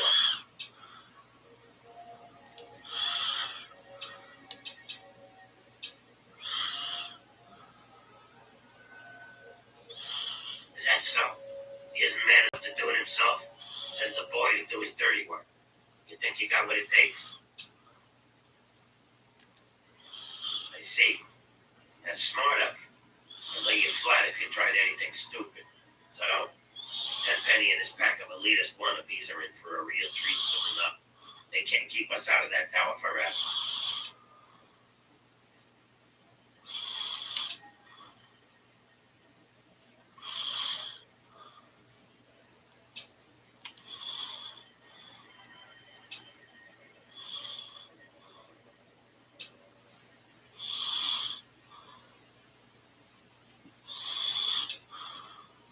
Not sure where you come from, kid, but out here in the wasteland, everything's up for grabs, and you only get to keep what you can hold on to.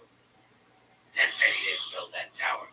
He found it and took it from whoever used to own it. Now we're gonna take it from him. We tried playing nice, but they shot at us. Fuck them. It's time for them and their bigot ways to die.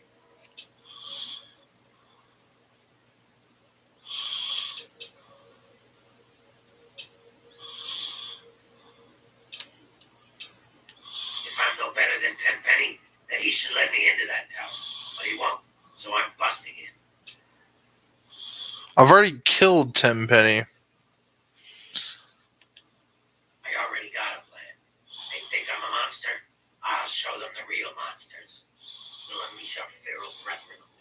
All those bigoted bitches will get torn apart. Trouble is getting past the damn subway access door. You see this? Some kind of escape door that leads from the Tenpenny basement to the subway tunnels. There must be some way to get that open.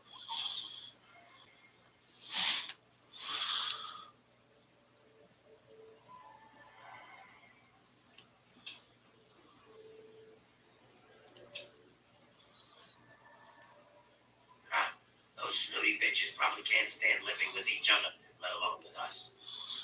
But by all means, try talking to Tenpenny if you like. But it won't work. Then we'll do it my way. You get that escape door in the Tenpenny basement open, and I'll unleash those ferals on them.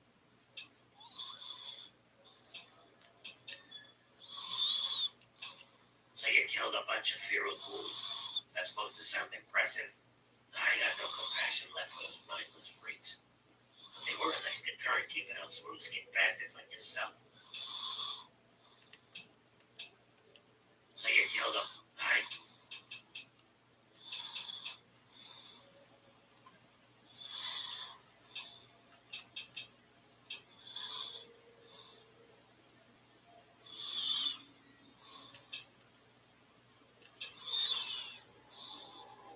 Ghouls aren't built for luxury and comfort, is that it? You think ghouls belong scurrying around in that dark, dank underbelly of the wasteland? You got a lot of nerve. You're right. It's none of your business. Want you to hide forever?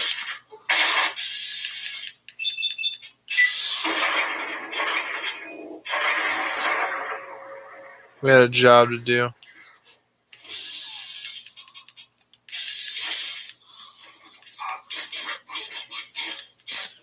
Fine.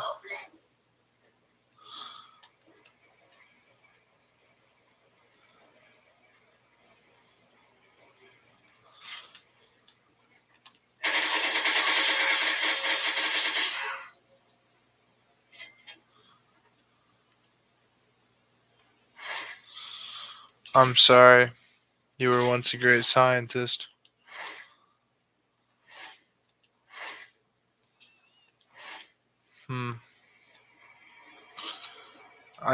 There are innocent people that live in the Tenpenny Tower.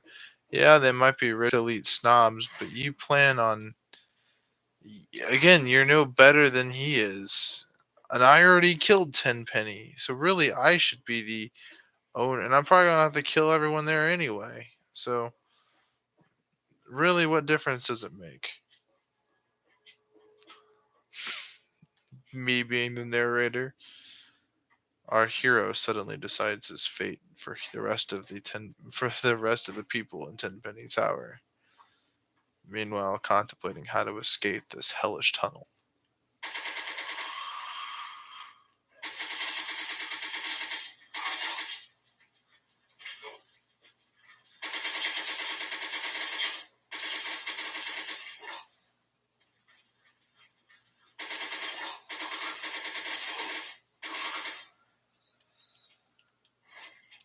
So far out in this tunnel, who the hell's gonna fucking hear about it, you know? It's an isolated incident. Beyond all that, most of these ghouls are in fact feral, and we pumped plenty of bullets into those people. When they see those corpses, they're gonna think that those ghouls were just other feral ghouls. So really, who cares? It's not like the people at Underworld are gonna fucking hear about it. So why the fuck not? I know it was wrong for me to kill them.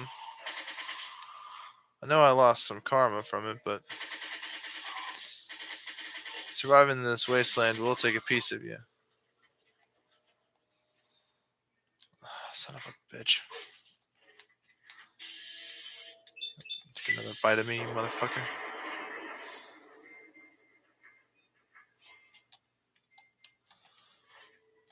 But furthermore, we already had an obligation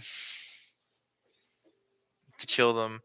Now, they could have let me kill the one dude, and then they could have just fled to Underworld. But then rumor of me being a bigot might have got out. So like Homelander, I saved my own ass.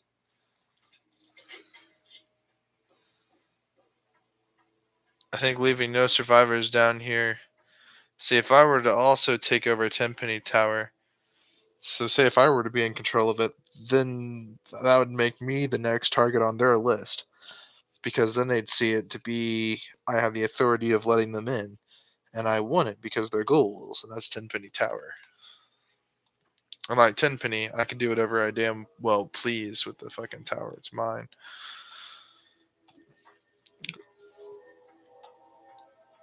But I am just saying, it is wrong for them to. It was wrong for Roy to want to take over Tenpenny Tower, so. I don't know. His motives behind it were simple. And it's the way he was going about it, all the innocent people. And believe me, there are just regular soft people that are not armed at all. They would basically be instantly terminated by the feral ghouls if such an outbreak were to take place.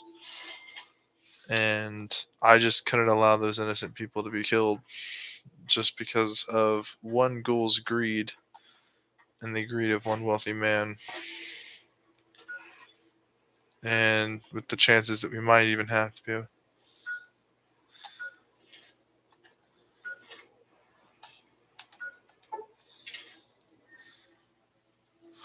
And again, they might try to kill me because I already killed Tenpenny with seemingly zero consequences. No one's going to figure out it was me either.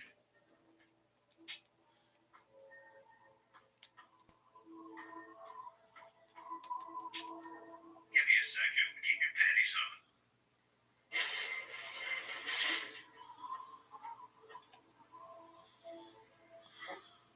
Didn't think you had it in you.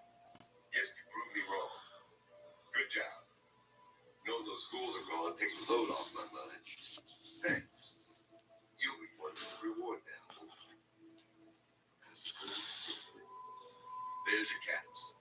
Contract fulfilled, debt paid. This don't mean your money is here. Now get going.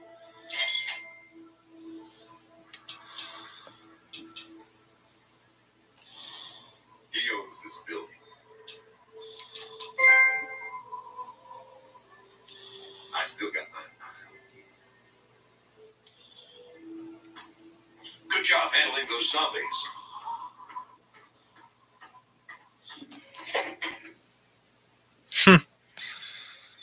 Well,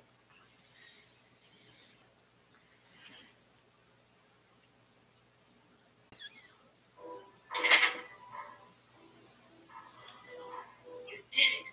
You got rid of those vile creatures. Good show. You did it. You got rid of those vile creatures. Good show.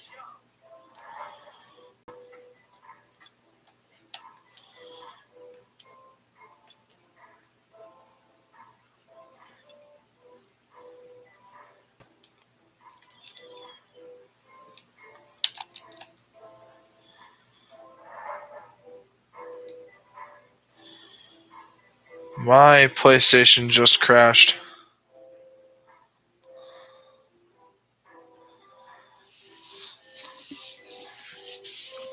I think that's enough Fallout for one day.